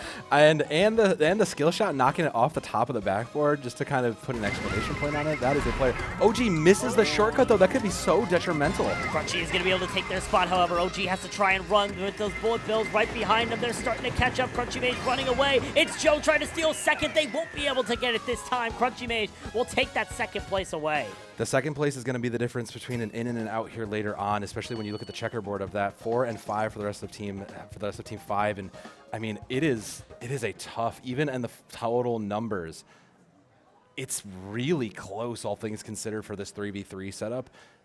We're going to have to see what happens, because they definitely played incredibly well. Now the question is, which of these teams played well enough to get and secure that second safe spot? Yeah, definitely. Of course, there are the 3 safe spots that you're guaranteed to do round robin, and that one spot that moves on to grand finals based on how many points your team was able to gather as a whole. So it's going to be interesting to see which of these teams are going to have that privilege of moving up to the next round. Of course, the round robins are next, which means that all these teams are going to be facing off against each other one by one, and then the team that has the highest cumulative of their 2 races in the round robin will move on to the next round will move on to that grand finals matchup. Well, you say the remainder of the teams. One of them is going out. It will be our last, and right now I think that 40 number is going to be the low bar, unfortunately, so we'll have to kind of see how these numbers balance out while we're tabulating this, because right now one of them is going to unfortunately have to join the audience and hope for the best, but everybody else, like you said, is playing in that round robin segment. There's still a little bit of life left, but for those 2 teams that cleared and qualified, you get a break and you get a chance to see your opponents in action, and that can do so much for them here. Wow. Oh. 40 and 48. I can't believe that. There's no way. 40 and 48 yet again for the standings, which means it seems we have our 2 teams that are getting eliminated now, because of course 2 teams are eliminated, 3 are moving on. As we take a look at the points yet again, 44, Isabel, Binun, Mush, and Danny, I believe, are moving on, which means that Mankor, Inun, Gladys, and Noir are out. Are we cutting 2 teams or 1? I thought we were only cutting 1. I believe we're cutting 2 teams. Are we cutting both of the 40s? That's tragic. Considering Team 2 and Team 5 both had very strong showings, all things considered. That's kind of, again, just attribute it to the randomness of it all. It's, it's not just Mario Kart randomness. Sometimes it's the bracket randomness that doesn't work in your favor as well. Yeah, definitely. And that would mean as well that 90-point effort from Jinja's team means that they are going to be moving on to the grand finals immediately. So they have no worries. They are in the grand finals. But we have 2 at 48, Bowsy, don't we? We do have 2 at 48, but remember, they had 90. But if we're keeping, we're keeping 2 teams, right? We're keeping 3 teams. Oh, we're keeping 3. I thought we were only keeping 2. I apologize. I mean, there are 2 at 48, but then there's 1 at 44. So That's we true. are keeping only 2 teams. Yes. So what about so we may have to have a playoff between our 48s then. Well, that depends. Again, round robin style for the True, next true. one. I believe 3 Fair enough. teams are moving on here. Our producer is currently setting up, making sure everything is set, but he did not to me say that 3. it's going to be Okay. 3 teams Okay. that are moving on. So both of those 48s and that 44 are moving on. So there is a second chance here for Darky to try and get into that grand finals matchup. So it's going to be an interesting showcase, considering that now we might be seeing these teams at full force. Yeah, and considering we saw the dominance of Team 4, I believe it was, and we saw a pretty dominant showing from Darky and his Team 6. So again, is it just the question mark of, can you get your team together? Now you've been playing. Now that synergy's built a little bit. So now we're going to be able to see what these teams have really been able to pull together from those first few races. Everybody in this team environment is still kind of getting to know each other. What are your play styles like? How do you prefer to roll? How do you use your items? And now we're going to be able to test in those kinds of middling teams. What did you learn from your first brackets? And can you learn enough to keep yourself into a finals play? It definitely is going to be a much more grueling task here because, again, I mentioned at the beginning, there's a chance that these teams are going to be playing 20 races, 20 races, 20, and already we've gotten that possibility already shot out here. One team in this group is going to be playing 20 races, so they have to remember the 4 that they played, get ready for the 8 they're about to play, and then if they make it to grand finals, be ready for the 8 that they're going to play. So it's a hard task. It's hard to get through all this grueling measures of Mario Kart. Yeah. But hopefully these teams are capable of doing it.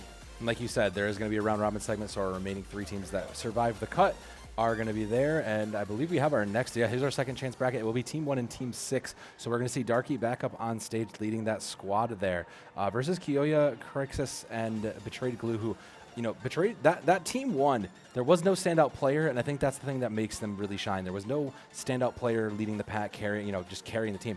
Every single one of that Team 1 really pulled the best effort they can and really showed that they are all playing, they're not just carrying the team. We're going to play as a team the best we can. So it will be a 3v3 here, even though you see 4 on the side of Team 6.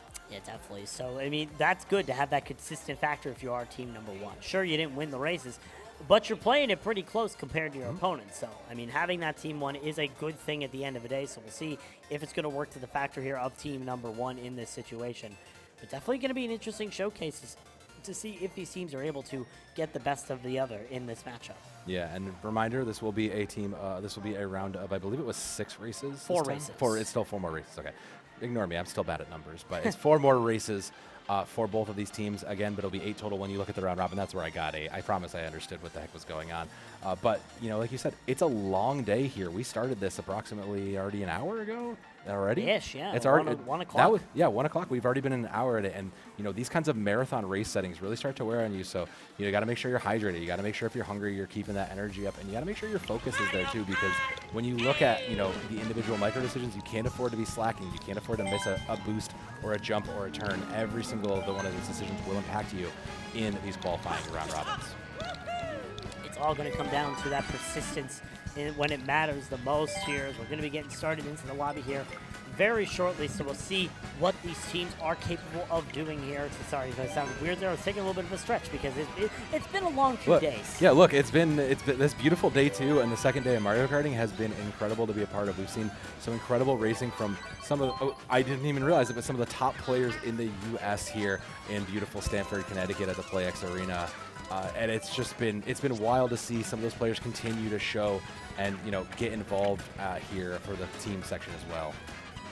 It definitely is. We're waiting to see everybody getting sorted into the lobby here in a second. So we'll see what these teams are going to be able to pull out here, how they're going to be able to perform. Because now you're up against brand new opponents. We're going to be seeing also a different player on team number 6. Again, they're the 4-player team up against a 3-player team, so they had to bench somebody.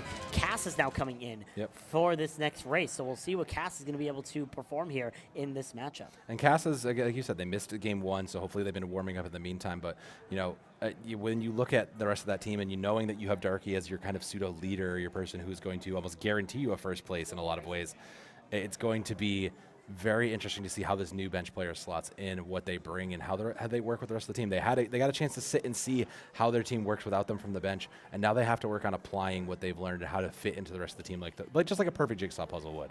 Yeah, and you guys can't see it here because we've been watching it from afar, but I see Kiyoya right now communicating with their team members, making sure that they're all on the same page, making sure they know what to do. That is the essence of a team right there. Yeah. And if you can be a good team player like Kiyoya is right now, you're in a good state to be able to try and win this. And that's the thing, right? You kind of almost need to, it's a pickup environment, so you have to try to find out who is going to be the lead, who is more than likely to win the race, and you have to rally around them. You have to make sure that they have the tools they need and the space they need to succeed, kind of like how Darky was allowed to have in that previous set. So finding your carry and your lead from these teams is sometimes difficult, but it is manageable. You just have to figure out how to make sure they succeed and help the team succeed in kind. We're We're going to be getting started here very soon here on our first of the last chance qualifiers. Again, as a reminder, the 3 teams are now in this. 2 teams have been eliminated. The bottom 2 teams in the qualifier rounds, which were Mankalor's team, as well as I believe Team 5. Team 5. Team 5 was another 40-pointer. Team 5 and Team 2, I believe, were the teams. Yes. Yes. So they are both eliminated. So the remaining 3 teams are going to be competing in a round robin. The cumulative score from those 8 races will then be added up. Then the cumulative score from those 8 races, whoever has the highest amount of points will move on to the grand finals to face off against team number 4, who had the most amount of points in the qualifiers to lock themselves in here. So you take a look here. That's going to be the future matchup as well. It's going to be team 1 versus, it'll be, right now it's team 1 versus team 6 out right now, but eventually we'll have team 1 versus team 3. And right now you see team 4, again, locked into that finals matchup. So we'll see what they're going to be able to do here. Yeah, and I believe it was, I'm not sure who they took out. I believe it is Jay Noon who was going to be benched for Team 6 for Cass to come in. We've already got that first map, and we've already got our first race. We're going in over to Moo Moo Farms. Get your cow horns ready. We are ready to ride you off. Moo Moo Meadows is the first track. All you Wii fans will remember this track very well, and if you're a fan of team number 6, well, you're already in luck, because Darky is already starting to dominate here, taking that shortcut with the mushroom as well. Kiyoya is now the person who's going to have to try to contest them. It's going to be difficult when your teammates are hitting you. The coordination seems to be off right now for Team 1. Yeah, just a little bit of misinformation. Maybe you're expecting that Joe would pass you and try to catch that, but it is hard. There's no direct line of communication, so it all comes down to Team 1 to really kind of keep it in mind. And now that you have a couple together, you can see it. There's a couple of red Yoshis there, so maybe they're going to have to keep those characters in mind before they start firing those red shells.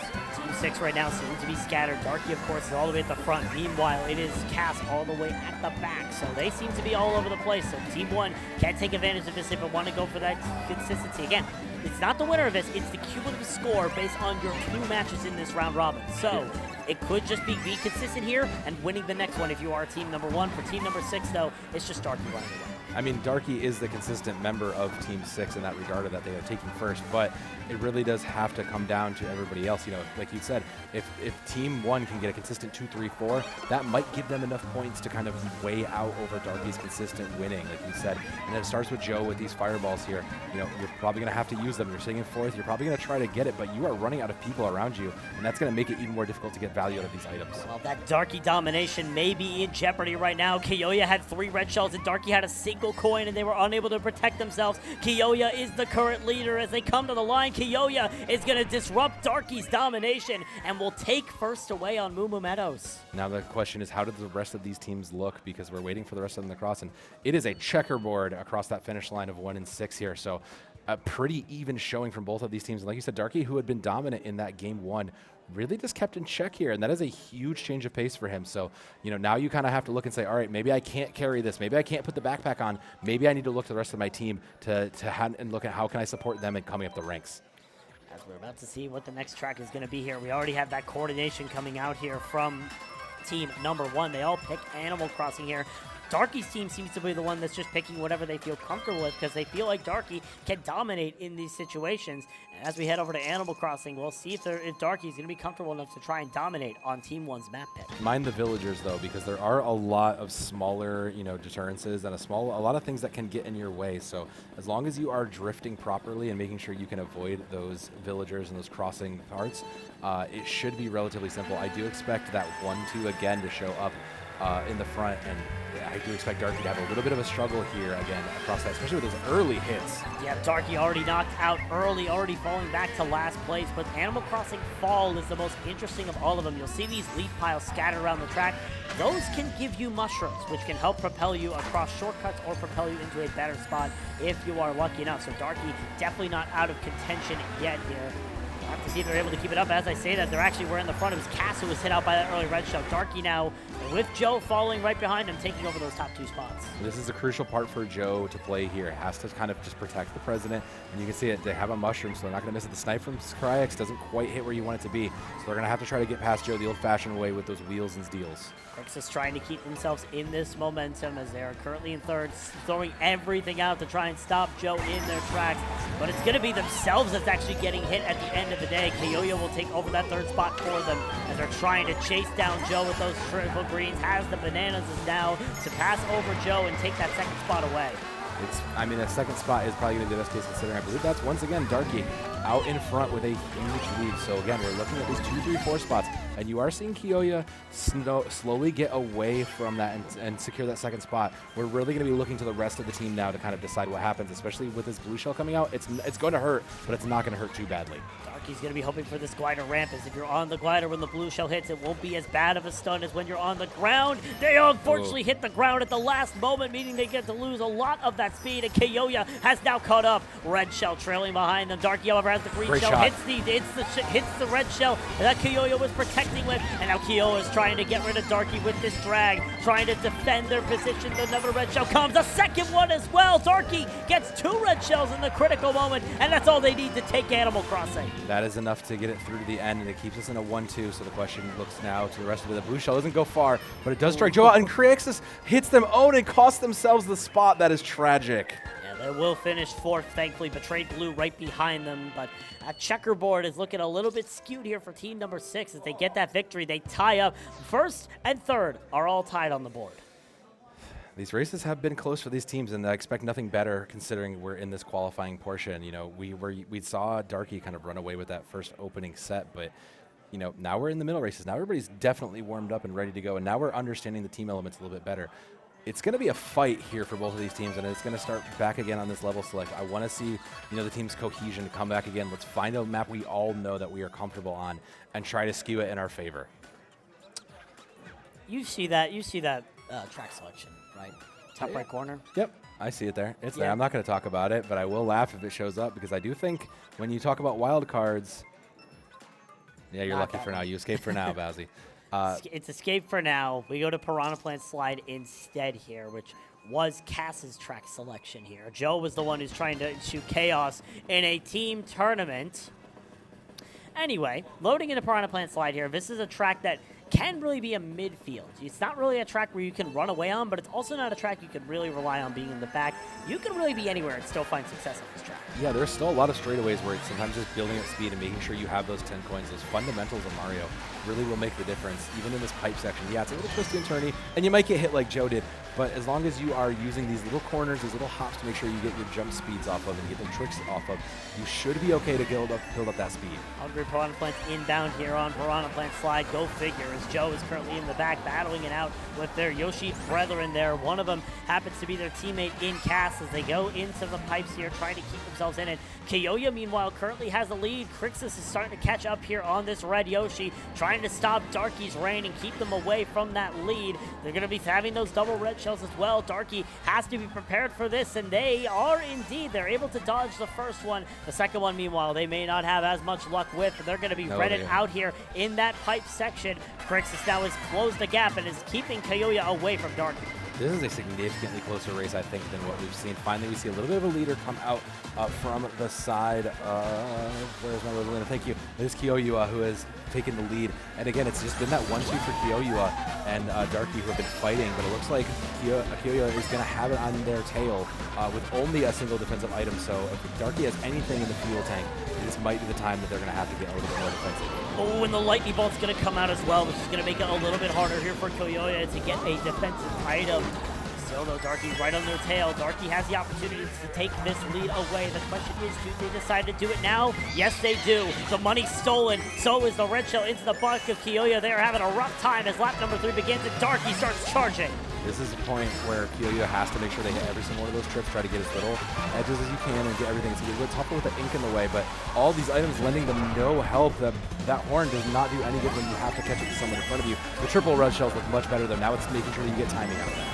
Darky jumps off the map to try and avoid one, actually gives up the position as a result, but Kiyoya, smart, knows that that's going to happen, hold on to their red shells and is now holding in first with those double reds, make it triple reds with a red in the pocket. Darky, in order to pass this, is going to have a miracle. There's the first part of it. The boom takes away the triple reds. Kiyoya now in danger, I think he ended up with them. Position, and it's going to be Darky throwing 2 reds in front of him. It may not have been the triple reds, but Darky is still going to run away with this victory. He might have stolen them. We can't. Oh no, they ended up elsewhere. I apologize. They ended up down there on somewhere else, but the rest of the teams are coming through. Betrayed Blue taking that third spot for Team 1 keeps this closer than maybe you want it to, and that's 2 and 3 for Team 1 there means that these numbers are going to be insanely close. You missed it at the end there, but Crixus and Joe were literally side by side across the line. They were beaten and banging, but it was Crixus that came out on top. And Team 1, they lost the first position, but they got second, third, and fourth, which is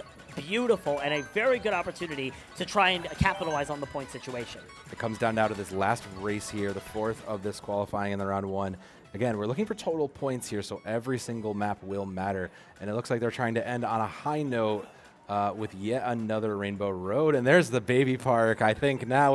It's a coin flip now. So you get Chaos or you get the most linear track in the game. We're not going to Chaos. We're going to N64 Rainbow Road, dubbed Trainbow by some people because of the obvious train that is flying around the track. Yeah.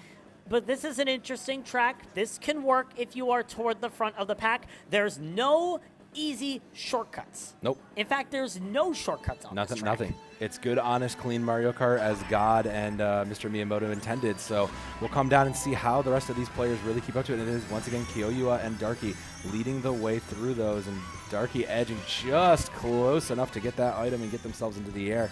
Again, that's somebody who knows all these tricks and knows how to ride these courses just to the limits. They turned on Smart Series so that they could go for the drift and do something called a vector glide, which is when you drift off the glider and retain the speed from your drift as you turn into the right. What a smart heads-up play there from Darky to try and set up that drift and try to catch up. But right now, it is Kiyoya currently leading as we head into the second section.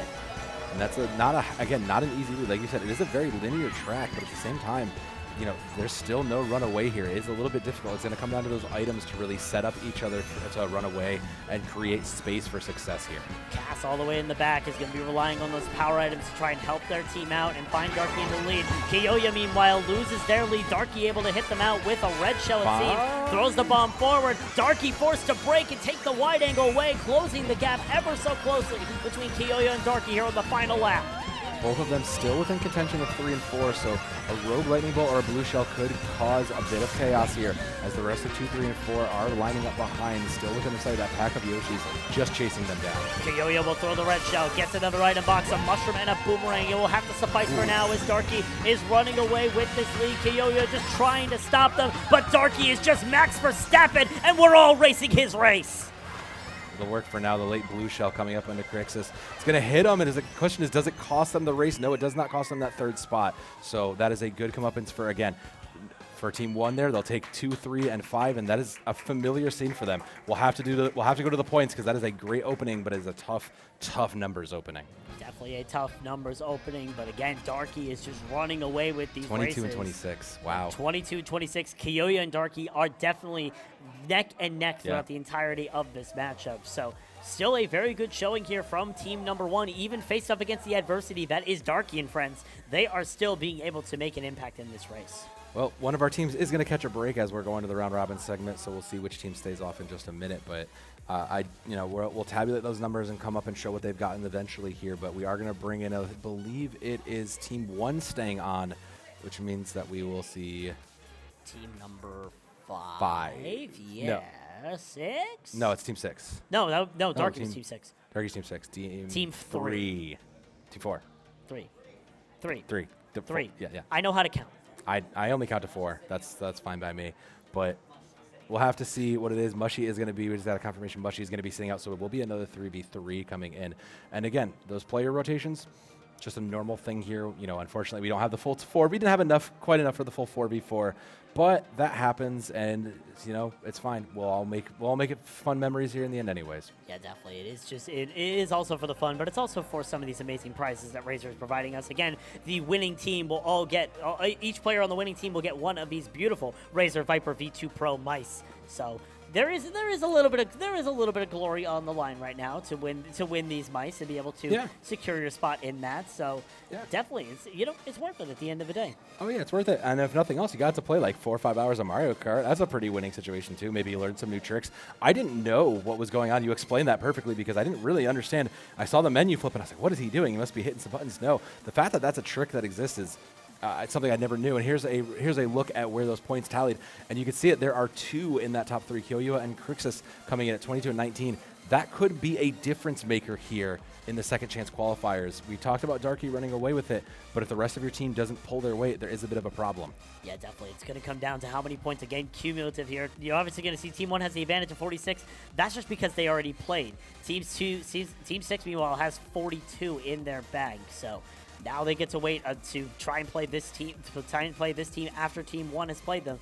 It's all going to come down to if they're still warmed up. Is Darky still ready for that sort of movement here? Can he still pull off those vector glides to try and make that speed when it matters the most? I mean, he's been hot all morning. I have to assume this isn't going to be slowing down, and I assume when a player like that doesn't quite make the safe space, they get mad and they hunker down and they play more serious, because a player like that is used to making it and going the distance. They know they're pulling their weight, and when you have to look around and say, all right, we're not quite getting there, let me put on the backpack and do the rest of and do as much more work as I can. Yeah, it's all going to be on. It's going to be on that carry potential, but the rest of your team has to show up. So hopefully that's exactly what's going to happen as we load in here to second chance number 2. Again, Team 1 staying on the stage with Kyoyo, Crixus, and Betrayed Glue. Meanwhile, Team 3 coming up: Isabel, B-Noon, Mush, and Danny. Mush is going to be sitting out here for this second chance round, so they are allowed to play in a simple 3x3 standings. And we were talked about Team 3 a little bit because there was no standout player. There was no person who's really going to be carrying and fighting and leading the way like a Darky. So this Team 3 really does have an advantage in the sense that if they're all playing together, sometimes moving as a pack will give you more benefits than just trying to fight maybe first and second and having the rest of your team play back in the back of the pack. You might have a little bit more control of how you manipulate those 2, 3, and 4 slots. Yeah, it's definitely going to be on trying to make that teamwork work, trying to keep yourself together as a pack. Again, it's better to be together than it is individually. Ask our Smash Brothers tournament and Ice Climber player for exactly that. So we'll see if these players are going to be able to do exactly that there as we're loading into the lobby here very shortly. All the players seem to be almost ready here to begin the series, so we'll see how these players are going to be approaching this next GP and which one's going to be coming out on top at the end of the day. This is my last game. Maybe, maybe not there, B-Noon. We'll have to see how these points come out as we get load in and just get the rest of those things started up. We'll start those races. And again, the other thing we've seen coming out of these teams is the consistency of those picks. Just being able to communicate pre and post match to be like, all right, what can we do to fix this, make this a little better? What map can we go to that will give us some sort of an advantage, maybe a player advantage or maybe a team advantage, and where can we go? And we can kind of see it. You don't get the angle, but you can see a lot of our players, you'll see that someone stepping up is always saying, look, where do you think you have a strength? Where can we go? Where would be best for you to try to help keep these teams playing as a unit? Right now, that is Kyoyo on team number 1. They were actually communicating with their team, trying to figure out what track they would want to go to here, because team 1 has yet to select any of their tracks. So it seems like they are trying to decide what track is suited for them, what track they want to try to start on here, what track, again, they feel comfortable on, and they feel comfortable on going back to Trainbow. Yeah, I mean, it looked pretty well. You had a pretty good showing out of there. And you know what? It doesn't fall under the repeat rule. It is technically a different set. So, hey, why not replicate, the success we just had? It seems like a smart pick, but I don't. That is where we'll be going again. Deja vu all over again. Going back to Trainbow here, Team 1 getting exactly what they wish for. So it's going to be interesting to see if they're going to be able to reap the benefits of this. We just saw how on Trainbow, Kyoyo and Darky were pretty close, but Kyoyo was unable to get that final meters that they needed. It is, and it is tough, right? Like you said, this is a very straightforward map. You kind of have to, just play the race exactly as it is. Maybe keep those small perks as you can get them. But Kyoyo and this Rosalina here have just been phenomenal racers, so we'll have to see what happens when they get in front and who is there to back them up in that first place position. It looks like it will be Betrayed Glue doing just that. Top 3 right now is team number 1. So team number 3 looking to try and find that advantage here as these horde of Yoshis trailing the Rosalina right in front of them. They're trying to move forward. Danny, meanwhile, going over to a Rosalina of their own, so there might be that confusion considering this is the same composition that Kyoyo is using. Yeah, almost down to the wheels and buggy too, so edging it a little bit close there. And again, we're just trying to see if you're Team 3, can you break into this? Everybody is still in a pretty tight cluster, so any big, any wide items, any multi-shells could be a huge game factor here. As Crixus starts making their way forward, Isabel all the way in the back, going to be able to get those power items with the rest of their teammates.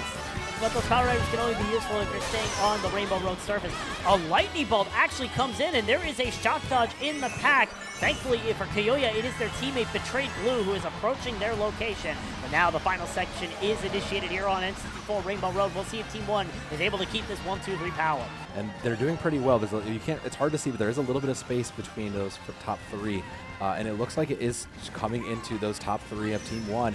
Fireballs come out, and it does hit Crixus, which is it doesn't slow him up enough to really set any position about. But as long as this Team 1 plays together and they realize, hey, it's all us in the front, let's just take it easy. We don't need to worry about playing for first place here. Let's just sit back. Trade Glue will get hit, and we'll see who's trying to fight them for that spot.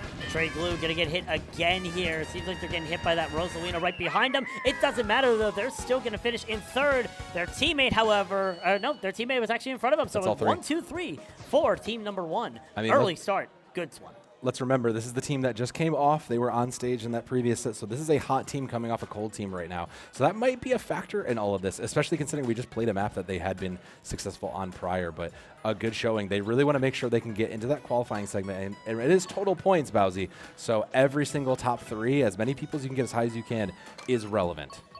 So we'll see how these players are going to be able to set up here for this next race. And again, we see that coordination coming out from Team 1. The communication to their teammates from Kiyoya going to DK Mountain is what they want to try to select. They're not going to get it, however. They're going to be going to Music Park instead. No, it'll have to do for now. You'll at least be able to hold that pick. But again, the kind of hive mind that you're getting from Team 1 here is a huge boon for them.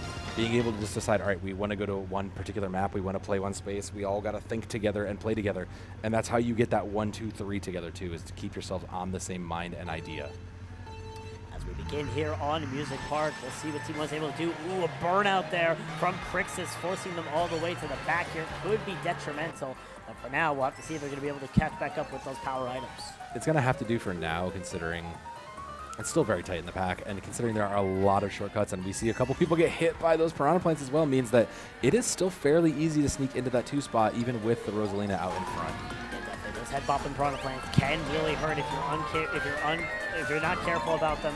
Betrayed Blue in 3rd. Team 1 once again taking that 1-2-3 right now, but Team 3 is coming. They're starting to make their way up. You have the star from Danny, and the rest of the team is just trying to rush their way forward. Yeah, it's going to come down to trying to make sure you really get every single one of these bounces. You kind of want to make sure you hit and work around those changes and try to get tricks while those are coming down, but unfortunately not. And meanwhile, Crixus holding down 2nd place, sees the blue shell pass. They'll have to let it go for now, and that's going to be up in the front. That's going to be our one and only Kiyoya here, who is going to have nothing too much to worry about with this blue shell. Yeah, definitely. They still have made a full straightaways length up against their teammates, who are currently 2 and 3 right now. So a good start here for Kiyoya. Binoon, however, is going to try to disrupt that golden mushroom in hand, starting to speed down with this GLA. I didn't think a Mercedes could hit that amount of speed when it's a family car. Nonetheless, it is Crixus still in 2nd place, holding on to that star, and that just shows how far away Kiyoya is from the rest of this pack when 2nd place is getting stars and golden mushrooms, and there's a 2nd blue shell on the same lap. I mean, it is quite a lot to take in, but I mean, when you're Crixus, you aren't worried about that too much. You know who's ahead of you. You know what's your teammate ahead of you.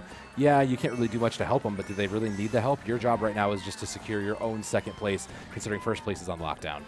Final lap here on Music Park. Isabel taking up the rear, trying to find their way forward here. But once again, it's that horde of red Yoshis on team number 1 who are making their way up. Betrayed Blue and Crixus seem to have this race on lockdown right now, alongside Kiyoya, who has already thrown away the key. Binoon, however, is going to have to say something about that. Uses the star to get up, but this bullet bill rushing right in front of him, and Betrayed Blue moving all the way up to that double item box as a result. And that's a huge jump for them, considering we're coming into this last turn before the straightaway.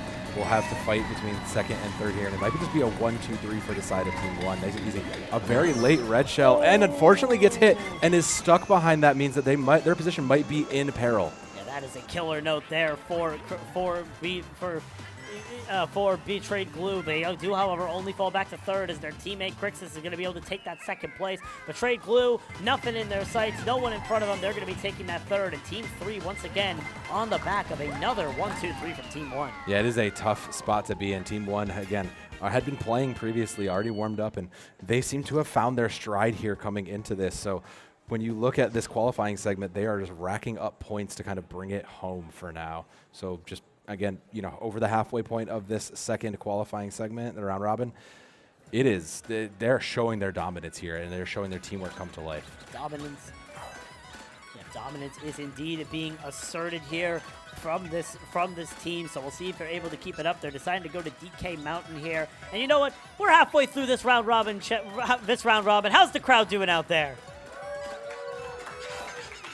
That's what I like to hear. Halfway through the round robin stage. We'll have to see what the next track is going to be as we take a look at those players, all intense look in their eyes, and you see Kiyoya already turning to their teammates. They even got one waving to us over here. How's it going, y'all? They're looking like they're having a good time down there. Not a smile, I'd say not a missing smile, but there is still a lot of seriousness in those smiles as well. Knowing what's on the line and knowing there's prizes still taking into that top team, knowing the rest of your tournament life is live here, it's still pretty nerve-wracking.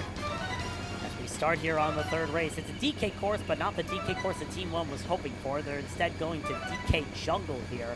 So we'll see if Team 3 is able to try and make a comeback here with Team 1 doing a really good job so far in this GP. The Trade Group doesn't get as good of a start as their teammates do, but is still holding on to that third place for the meanwhile. And again, it's just going to come down to, can you use these individual routes, all these different jump pads, make sure you hit all those tricks, make sure you don't miss anything, because every single little speed boost you can get, B-Noon, unfortunately, taking the edge there.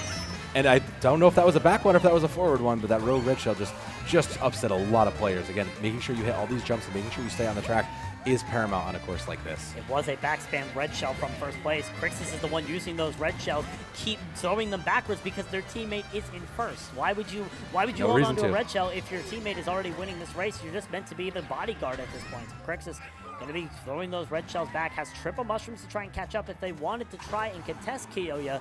But for now, once again, it is a 1-2, not a 1-2-3 story, actually. There is a different red Yoshi in third place, and the blue shell is now approaching Kiyoya's location. Trade Blue sitting back and fighting in that pack for 5 and 6.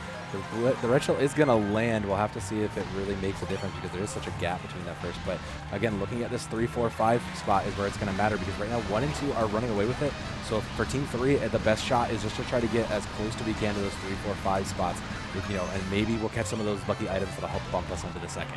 B-Noon has been a surprise factor. We've seen them pop up in this matchup. Isabel, meanwhile, in third, probably the best performance we've seen out of them. And that is what you call a caster curse. May or may not have said that at the wrong time as they get knocked off the track here. But Team 3 are starting to make an impact here. So we've been talking about how they have not seemed to find their stride, but now you see Danny, you see Isabel, and you see B-Noon starting to run up to the front. And meanwhile, in last place is that third member of Team 1. B-Noon misses that again. Just unfortunately not able to catch most of those jumps. It's really tough to cut those shortcuts exactly where you need them to go.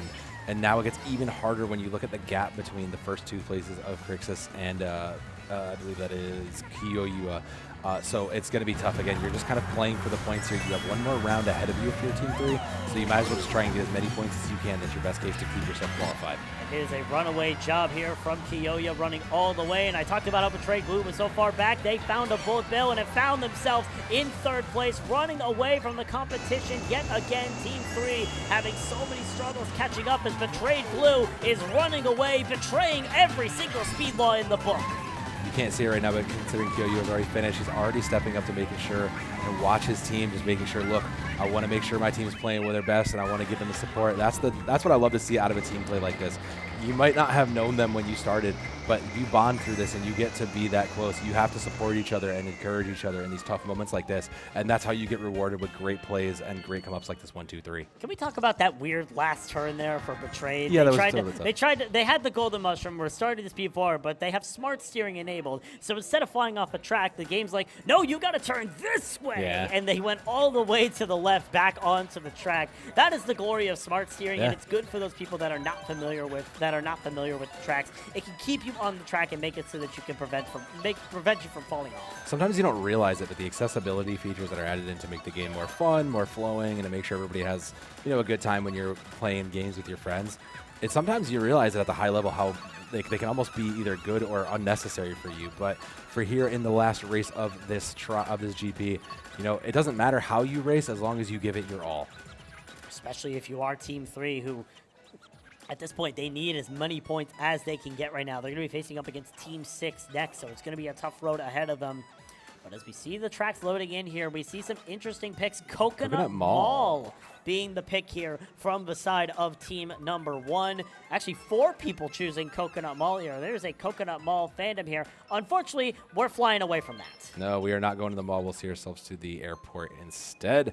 I was going to say, I actually do like the Coconut Mall pick, but considering we ended at the airport via randomness, well, I mean, there's still plenty of jumps and plenty of different shortcuts you can make here. So, again, just a nice little check for each of these players to see, do you know the course? Do you know the fastest routes? And do you know how you need to make sure you can grind every single one of those to get the fastest time you have?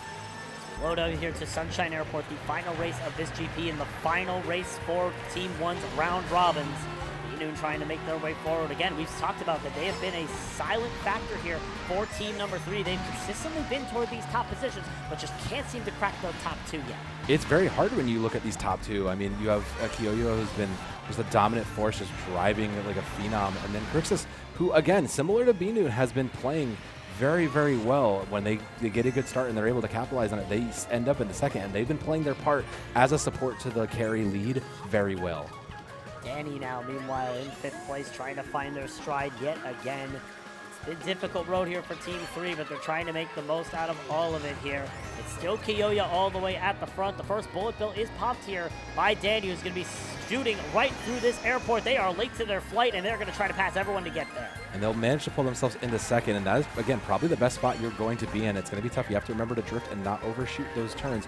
You get those mushrooms, and with speed, great speed comes great power, Bowsy. Said not overshoot the turns. Even though you have smart steering enabled, you still can overshoot that turns and make your journey a whole lot worse in trying to get to where you need to go. Betrayed Blue, seeing that perfectly, the smart steering had to be enabled. They missed the item box because they were just going a little bit too wide. They're still holding out here in 4th place. Binoon unfortunately falling off the map there with that star, as it's still Kiyoya up front, Crixus taking up the rear.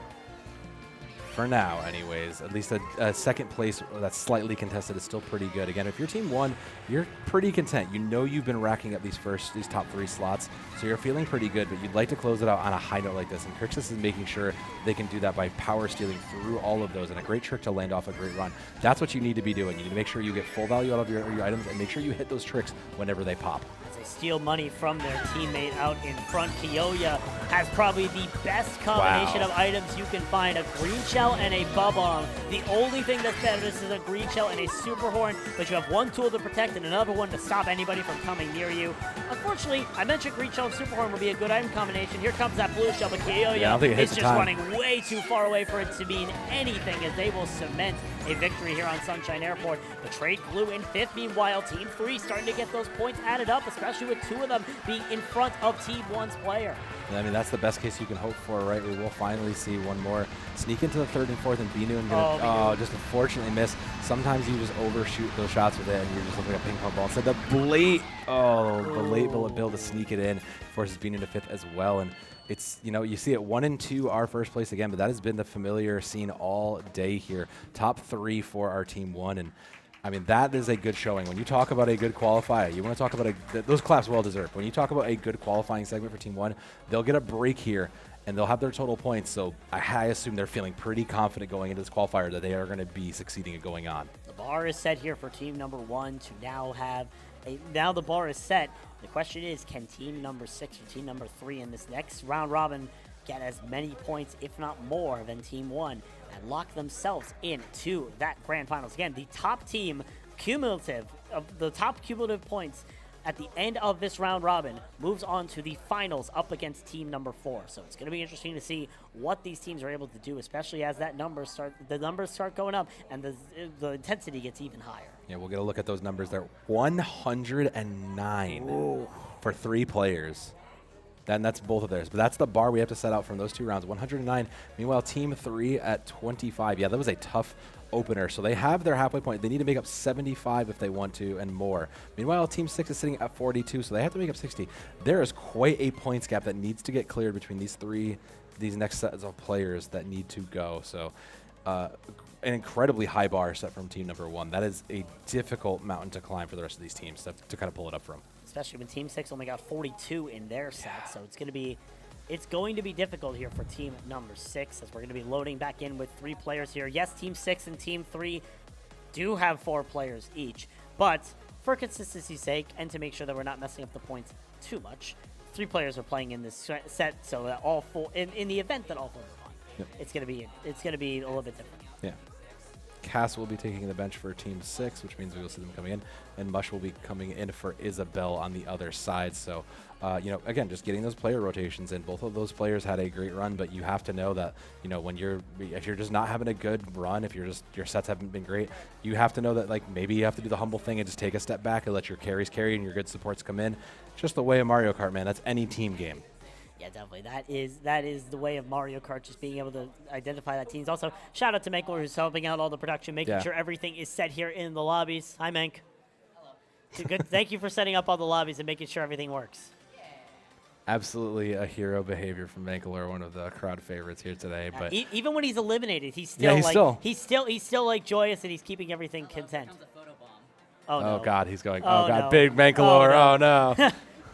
Thank goodness you didn't mess up the focus of our camera. That would have been unideal. There we go. Yeah, but there's the standings for our second chance number 2, and you can see Kayoya, Crixus, and Betrayed Glue all at the top, 28, 20, and 15. I mean, considering they went 1, 2, 3 for most of those races, that's unsurprising, but that is a high bar to set when you look at that total number, again, being 103. So this is the last qualifier from the round robin segment. Team 3 versus Team 6 is going to go in, and when you think about what's on, how far they have to go to catch up, only one of these teams is going on, and the bar is 109. Both of these teams still below 50, means they need to pull out an incredible Grand Prix here from both of these teams. Yeah, definitely. As we take a look there again, Team 1 had 109 points at the end of their 2 round robins. Team 3, 25 after their first. Team 6 had 42 points after theirs. So there is a mountain to climb here if you are team number 3. Team number 6, however, if they just keep smooth sailing, and if they hope to God Darky just continues dominating like they have been through the entirety of this entire day, they're in a good position. But I can't bet on that. That's the thing I feel, Bowsy, is that, like, Darky has been securing and locking down that first position, race after race. Fantastic. But the rest of the team has to be able to pick up the slack too. It's not, it is a team game, right? And that part of it does come from Darky. He has to not only lock down those first places, but make sure that the rest of the team is succeeding as well. So it's going to come down to everybody on that Team 6 if they want to come through. Again, Team 6 coming in off of a little bit of a break, so they might be a little cold, but I'm sure for those players of this caliber, it's not a big deal. Taking a look here as we're seeing the compositions being set, and I'm seeing some interesting changes here. I have to verify which players are on which setups here, because some of these setups are awkward, to say the least. Well, I mean, what's strange? Are we not seeing 6 Yoshis? I don't know. Like, talk to me here, because I don't really know what to say to that. There's some combinations that just don't look the same as they usually do. I think the teams might be swapped. Team 6 might be on the left. Team 3 might be on the right here. Dave.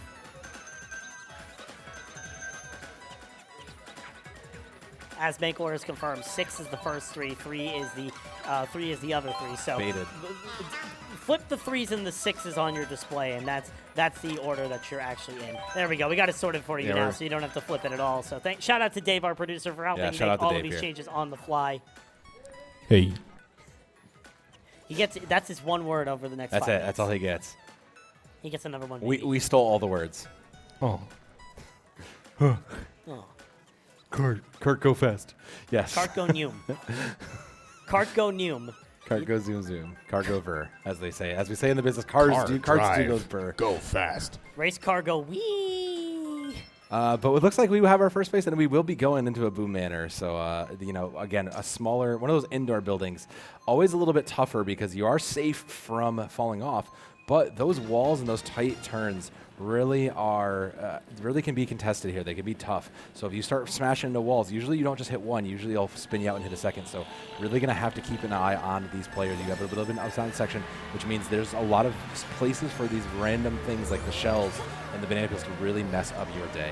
As we head into the Twisted Mansion, which is a favorite of Mankalor and his team, we're going to see how these players are going to approach it. Danny already taking the straight angle, but to no one's surprise, you take a look at the mini-map, you see a black Yoshi out front. Take a guess who that is at this point. If you guess Darky, you're correct.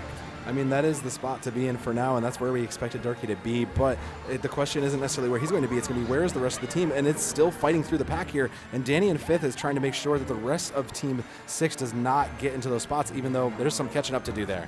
3rd and 4 for the other two players for Team 6 right now. Danny trying to contest them back here in 6th.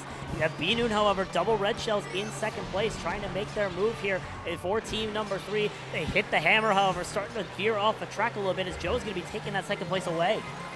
I mean, for B-Noon to step up and be in this position, like you said, constantly, he's just in those positions where he can fight for those top 3, but it's not quite enough. Team 3 has been consistent, but the problem is they need to all be consistently a little bit higher together as Mush hits that bomb that was left, unfortunately pushing them back into 6th. Now it seems Team 6 starting to find their stride. They're in the top 3 right now. G-Noon also has a bullet bill in hand. Whenever they wish to use it, they're going to use it right on these tight corners to try and accelerate up. They don't get very far as they end up passing one of their opponents to get up to 2nd place with the bullet bill. But still, J-Noon trying to catch up. Joe, meanwhile, up in that 2nd place. And Team 3 are just still looking for any opportunity to catch up as Team 6 are still leading this field. I mean, Team 6 are leading the field. Darky is way out front, but the question now is, again, the rest of this pack is still very together. All it takes is one of these power items, a bullet bill, a star, or a crazy 8 to really change things up. And when you're in the back like Danny, a star and J-Noon right in front of you, and then Joe too. Oh, a bit of a missed opportunity to really capitalize on. Shock dodge, however, is used here for Danny and J-Noon, so they have an opportunity to catch up, but that's a Team 6 and a Team 3. Danny trying to take these turns as best as they can to find their way forward. A star in hand, they're not opting to use it. B-Noon, however, bullet bill going to be shooting up through the pack, getting a little bit farther than the last bullet bill did here on Twisted Mansion. But meanwhile at the front, Darky has already finished the race. It is a brawl out between these other few for the position. B-Noon has the bullet bill on the tight turn, making their way up, and J-Noon trying to avoid getting hit by the blue shell. Gets hit past the line, and B-Noon unfortunately loses those 2 spots. The bullet bill got them and falling to 5th. That's the tough thing about that Mercedes, right? It is a little bit difficult to hit on the shot. We will see 2 of the 6 of Team 6 in 1-2 position. So again, that's what we were asking for Team 6. Darky not just to lead the way up top, because that's the easy thing. Darky can do that in his sleep, but it's the question of can they help make sure that the 2nd place gets taken by them as well. That's how they're going to secure these points. And considering they have to get almost 60 points, Bowsy, there is a lot to go. There's still a lot to go, a lot of Mario Kart to be played, so Team 6 has a long way to go, but hopefully they're going to be able to do it here as the track selection is coming in. And again, it seems like Team 6 are the type to just pick whatever track they want. Darky is confident. That shows Darky's confidence in this, but is that a question of how well the team can do on those tracks? Because everyone's selecting different tracks, and that's a problem. I believe we lost one there. We did lose one. J-Noon has accidentally disconnected from the room, so we're going to have to restart the room here very shortly. Yeah, we are going to, unfortunately, have to leave room, and we will, unfortunately, this map will not get played, but... I mean, that's probably fortunate, because no one likes Bone Dry Dunes. Let's do that. No one in the crowd likes Bone Dry Dunes, right? Yeah, no one. Not that I can think of, but... Well, maybe someone did. I mean, there's probably going to be a map repick in the long term, but for now, we're going to take a second just to get everybody reset. We'll kill it out of the lobby and do it again. And, sometimes that just happens. Sometimes you accidentally just push the wrong button. Again, this was open to everybody. It doesn't matter your skill level. It doesn't matter how much or how little you played. Anybody could step up. And that's the glory of these kinds of events, is that it gives you a chance to get a view of the spotlight and a taste of it, if that's ever something you might have considered wanting to step into to try to play at those higher levels. Yeah, this is an entry-level tournament. Anyone can participate as long as if you played Mario Kart, great. You can play. Yeah.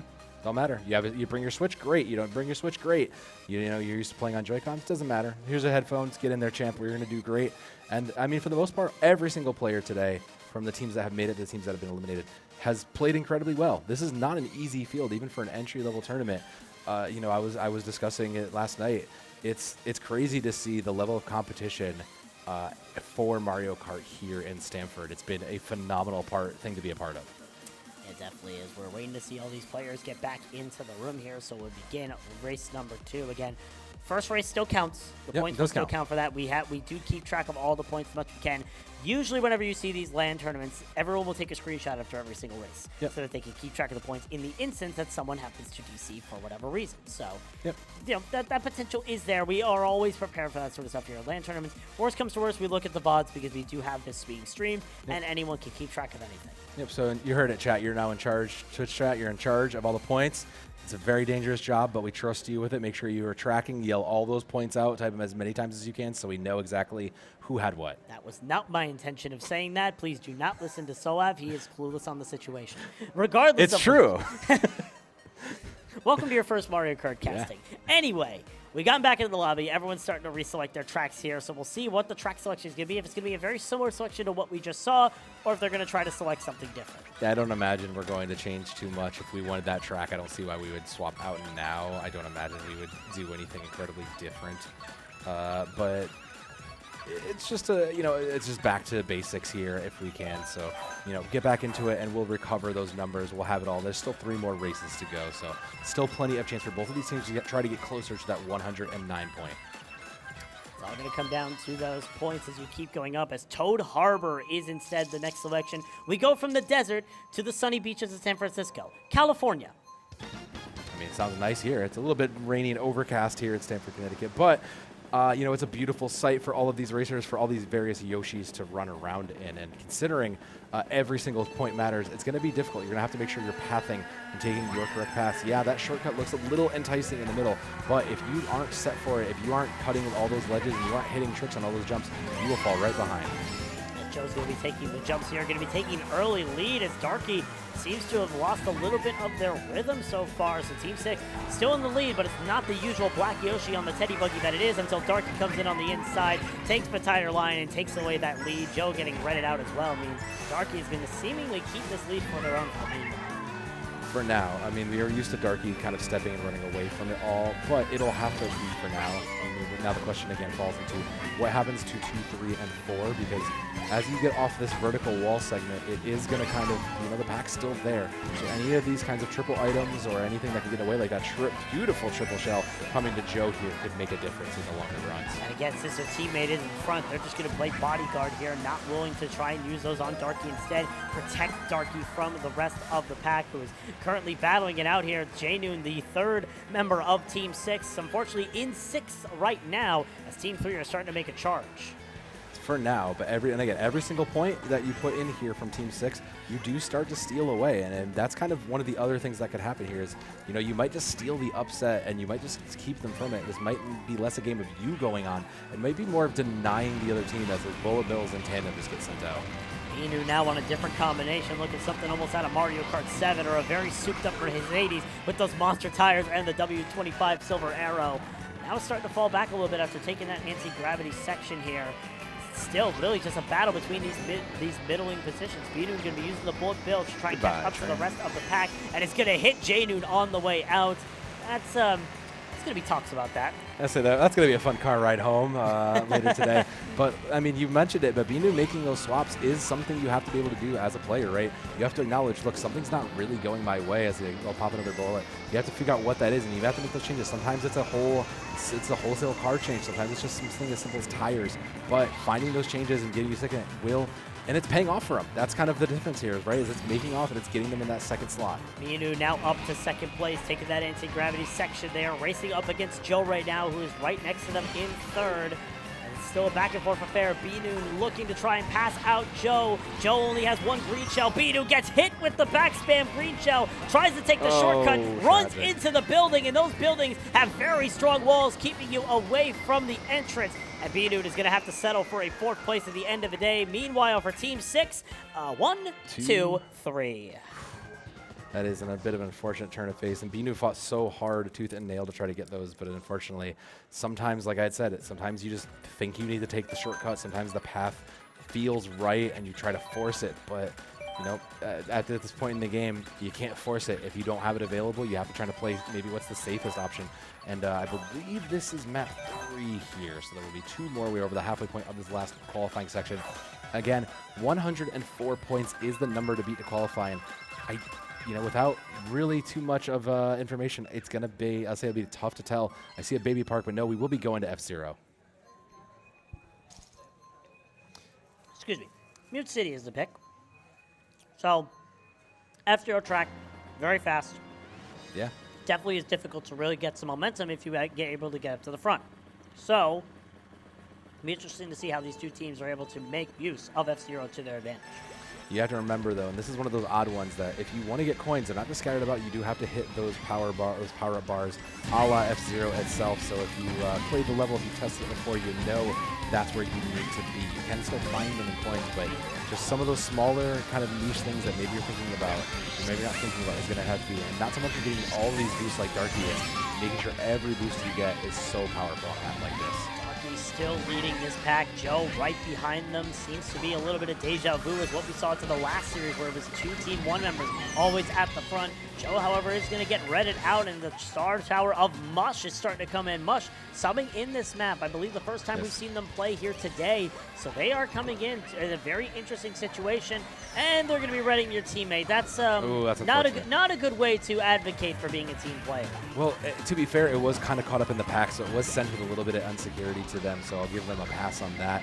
But considering, again, how close this is in the rest of the pack, you still see Darky, the lone black Yoshi, all the way up in the front. Darky's just playing his own game. He's just here to kind of lead his team to success in a lot of ways. But the rest of the pack, again, this is kind of the negative to where he is, though, is once you're so far away, the rest of the match just kind of becomes inconsequential to you. You're not really interacting with it, so you know, it's a good thing to secure that first spot, but how much impact is he having on the rest of the race? And in the midst of all that, Binoon has found their way back up to second place here with this Dry Bones, just continually trying to make the advance that they are looking for here. The rest of the pack is chasing them. Stars, Bullet Bills, Kitchen Sinks, all behind them. But they still get the Golden Mushroom to take all of those shortcuts and enter the final lap first of all of these 5, but they get hit by the Bullet Bill on their way out. That was Joe on Team 6. They're trying to secure that 6th spot. Again, every single point is needed for Team 6 if they want to try to get into this qualifying section. So this is important for Joe to maintain this spot. Yeah, he's still got a little bit of a lead, but every single inch matters here in this race right now. Using those triple mushrooms, trying to catch up. Binoon hits a banana that's located on the spin booster. Mush is going to be able to take their spot. So Team 3 still located in 3rd place. Joe going to be taking that corner extremely tight. There's a Bullet Bill approaching in the back as well as Joe trying to run away from the rest of the pack, trying to secure the 2nd place here for team number 6. Meanwhile, Danny looking to try and find the advantage. Mush is currently behind them as it's going to be Joe finishing in 2nd, and stealing 3rd away is B-Noon away from their teammate Mush. Again, B-Noon had looked very, very good for the majority of this race. J-Noon did come in at 4th, so that is a bit of more points. And with one more race, you know, and no real numbers to look at, Bowsy, it's hard to say what the actual outcome is looking like. There's going to be one more race to go, and, you know, is it going to take a 1 through 2? Would a 1, 2, 3 be enough for Team 6 to get into position? We don't know, but it's still down to these racers to give it their best here because we don't know until those numbers get tallied. We'll see what these players are deciding to pick for the final race here of the round robin stage. I see Adult Baby Park, Piranha Plant Cove as well being picked up here. We're going to be heading over for the final race to Adult Baby Park Excite Bike Arena.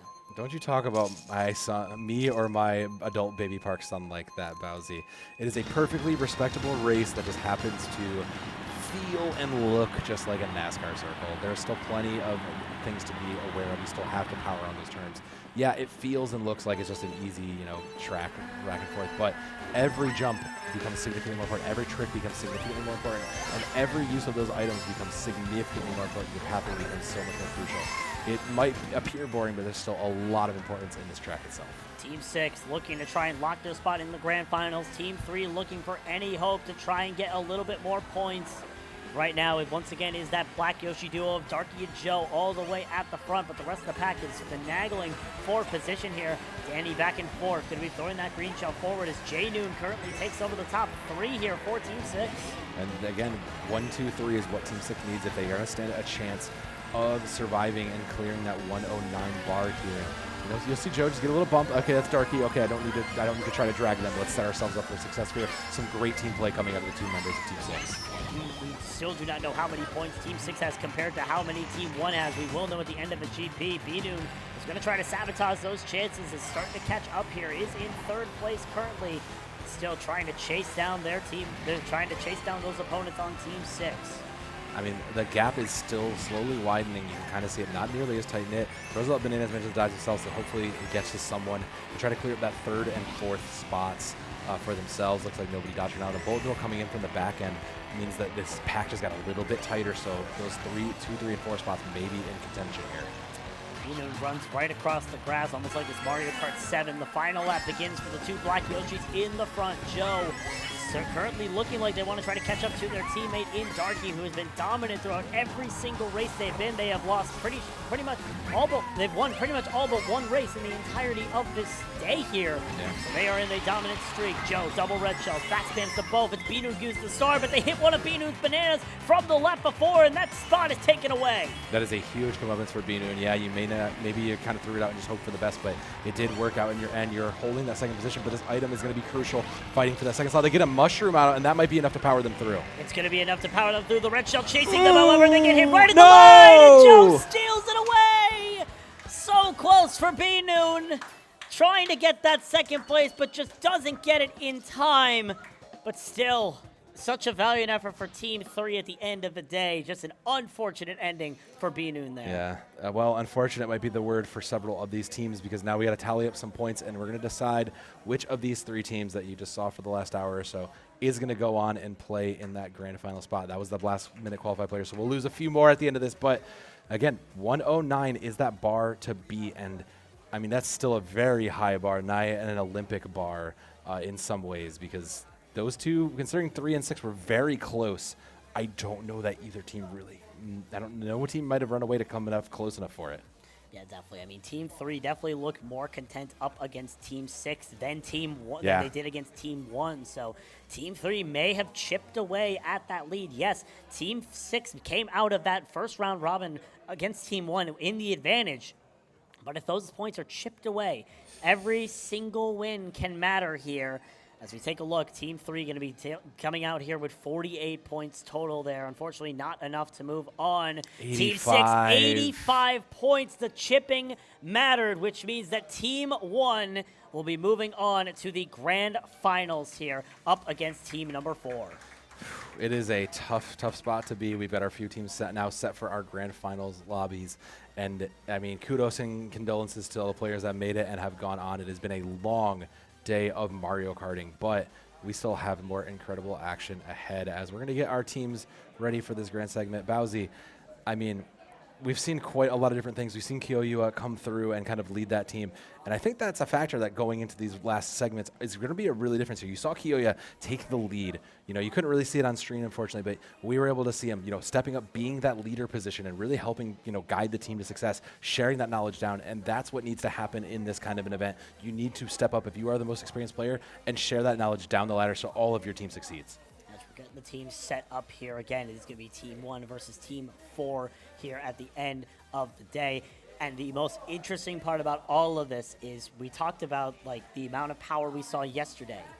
None of the finalists are in this race. No, this is a whole different story. Luckyo was one of our winners last night for the free-for-all segment, not here today, but Darky making a case for one of the strongest players. This is just a look at that second, and you can see it, both of our one player from each side did sit out. So, but just overall dominant showing from Team 6 there. Binoon coming in at 13, barely sneaking past, I assume, their family member in J Noon by 1 point. So I guess we solved the sibling rivalry here at GameACon, Connecticut. So that's exciting anyways. It's always nice to look. It's very easy to say like, oh, I'm better than you in a game, but now we've got physical proof that one of these two siblings you can carry on until next year. There is that physical proof that you can, and that rivalry is never going to stop. Nope, that's going on forever now. I do not envy being in that household right now. No, that's going to be a tough car because ride. You're never going to hear the end of it if you're in that family. Nope. I hate it for all the people in that family, and I hate it for the parents. I feel for the Noons.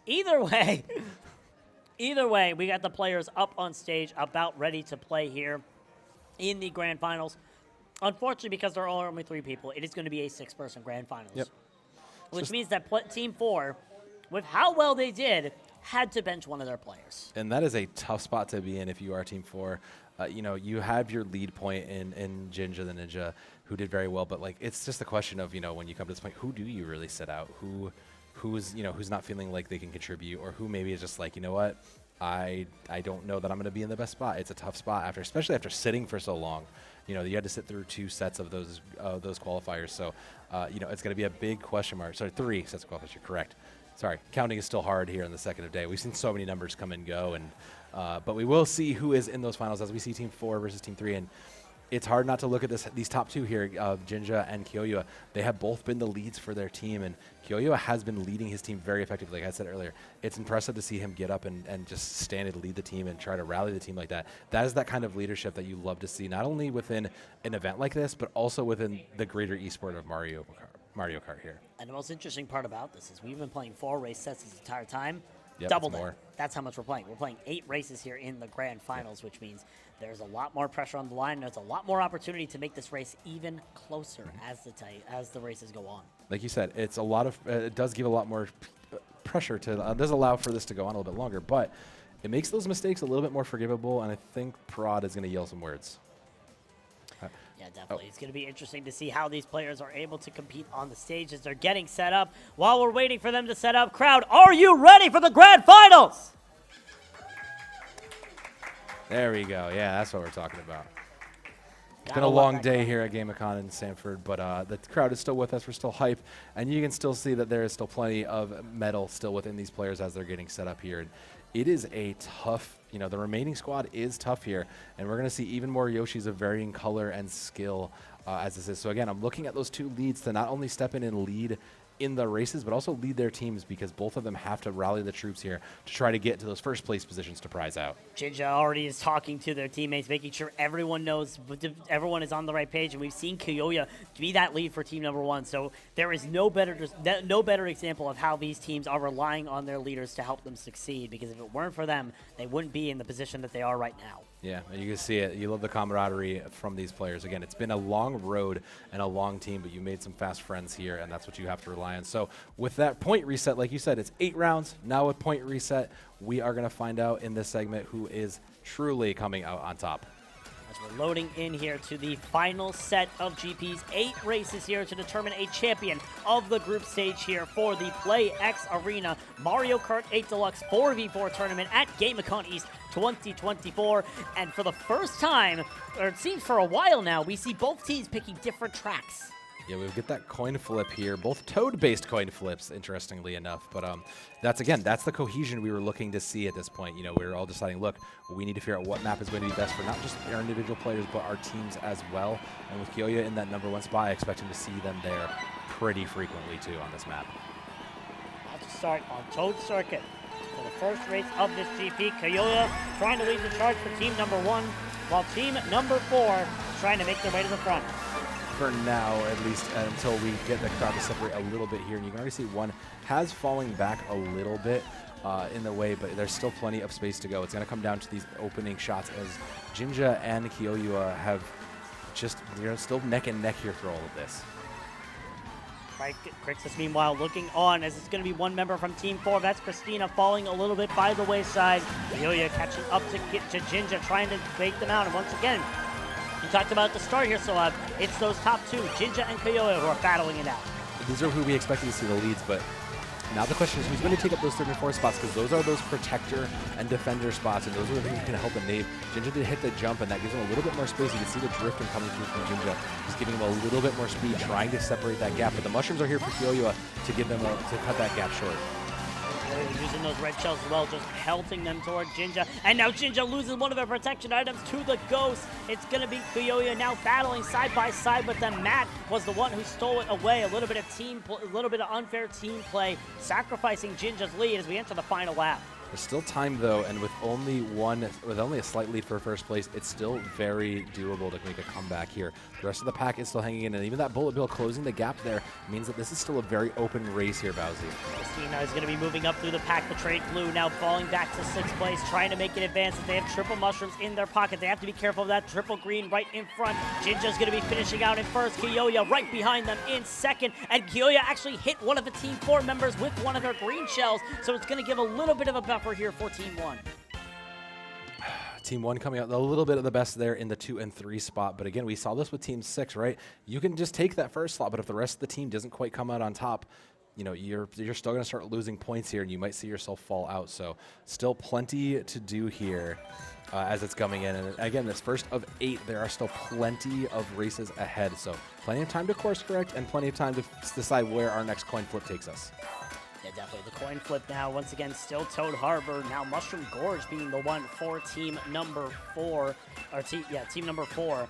And once again, it's going to be team number 4 getting their track selection, going to Mushroom Gorge. In a normal situation, you might see a loser pick format, but thanks to the beautifulness of randomness, it's kind of up to the air of who might get anywhere. All you can do is try to skew it in your favor. And right now, the favorite does lead in the way of Team 4 in some aspects. Points probably near even still, regardless of that. So Jinja has a bit of work to do to try to keep themselves in that first position. Jinja, again, expected to be one of those top 2 contenders, has to contest against Kiyoya. That's where the real battle for these teams has been going on. Yeah, definitely. Mushroom Gorge is a track that has a lot of mechanical skill involved in it. You're definitely going to see it toward that ladder hairpin. Jinja getting redded out early. Not a good start so far, but Team 4 still trying to make their advance to the pack. Kiyoya currently leading. Matt is, however, trailing behind him. Crixus now in 3rd. It is a checkerboard pattern. However, the mushrooms are going to catch people off guard. Yeah, these mushrooms are so important. Again, there's spots where you can get air off of, and yeah, there you have to find the right pathing through it. So making sure you hit not only just the correct pathing to keep yourself going, but also every trick off of that to keep your speed up is a difficult ask for these players. Jinja takes that ultra shortcut there. That is the main key to finding success on this track. You can jump the gap on that final hairpin turn and make it all the way mainly to the front of the pack, and that's exactly what Jinja does and did, and that's exactly what they plan to do for the rest of this race here. As they continue setting up with these bouncy mushrooms, they lose one of their mushrooms, but still has another one to take that cut if they so wish. You said he's in first, but he's not far off. He's not alone. There is a number 2 right behind him who also clears that gap behind. Oh no, they missed the gap, so that's going to fall back. That means the second position is going to be likely open. They do get placed quite ahead, so with that gap opening between the 1 and 2 spot, we're going to have to look to the 3, 4, and 5 now to see what really happens to decide this race. One more time on Mushroom Gorge. Kiyoya trying to make their way forward, and they missed the jump at the worst point. 2 red shells in the name. They just throw them forward, hoping for a Hail Mary. Proceed on Team 4 all the way in the back. They could get a power item to turn the tide. Now it's a Bullet Bill hype train making their way through the caves of Mushroom Gorge. Crixus and Matt trying to make their way forward, but Jinja's all the way forward. They don't even need the gap cut this time.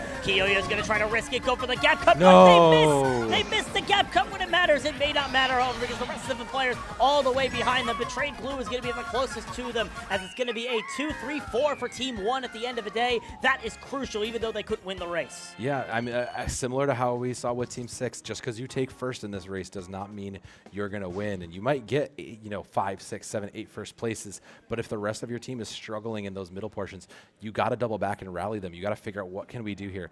It might even mean sacrificing that first place position just to get your teammates into, 3, 4, and 5 to get more points. Because, yeah, the first place is nice to have, but if the rest of your team is struggling in these races, it doesn't mean anything.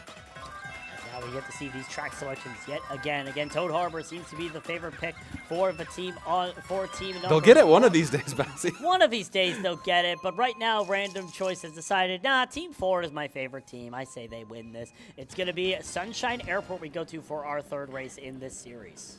And again, it's one of those races where you can just, you do have a lot of openings. It is a lot of twists and turns, but there are plenty of small jumps and shortcuts you have to manage. So making sure you manage this means that players like Jinja and Kiyoya know, and they should be able to get that lead going. But it's going to question to the rest of the teams here.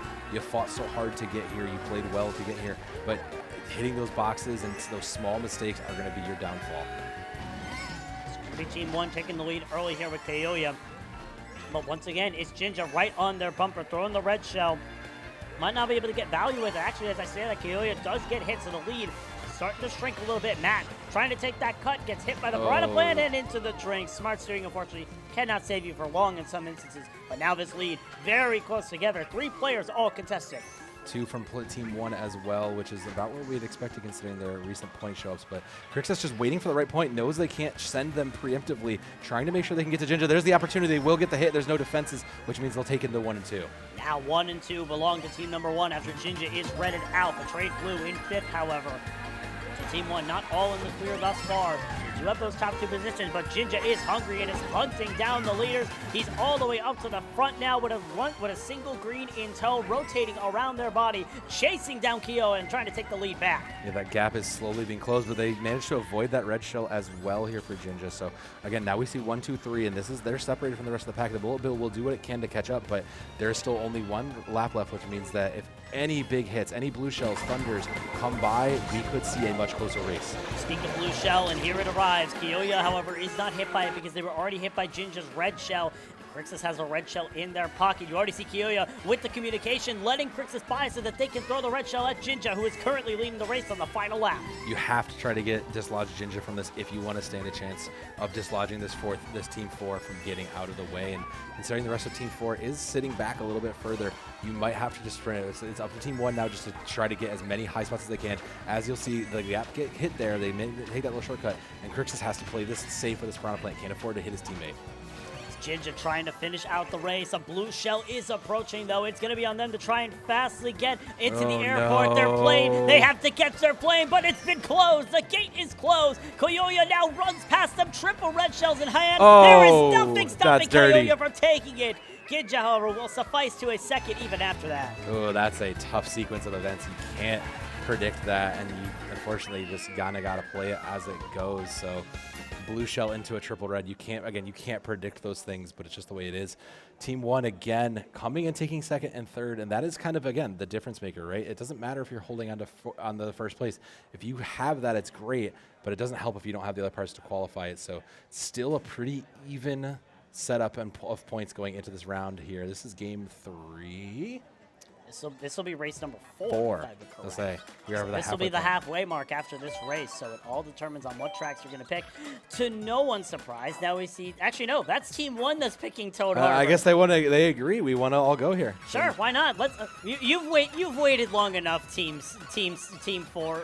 You've waited long enough, Team 1. You're going to get Toad Harbor this time around. I'm waiting for the dissenter to just go like Baby Park. That would just be the absolute. No, they're looking for it. They found it. Thank you, Christina.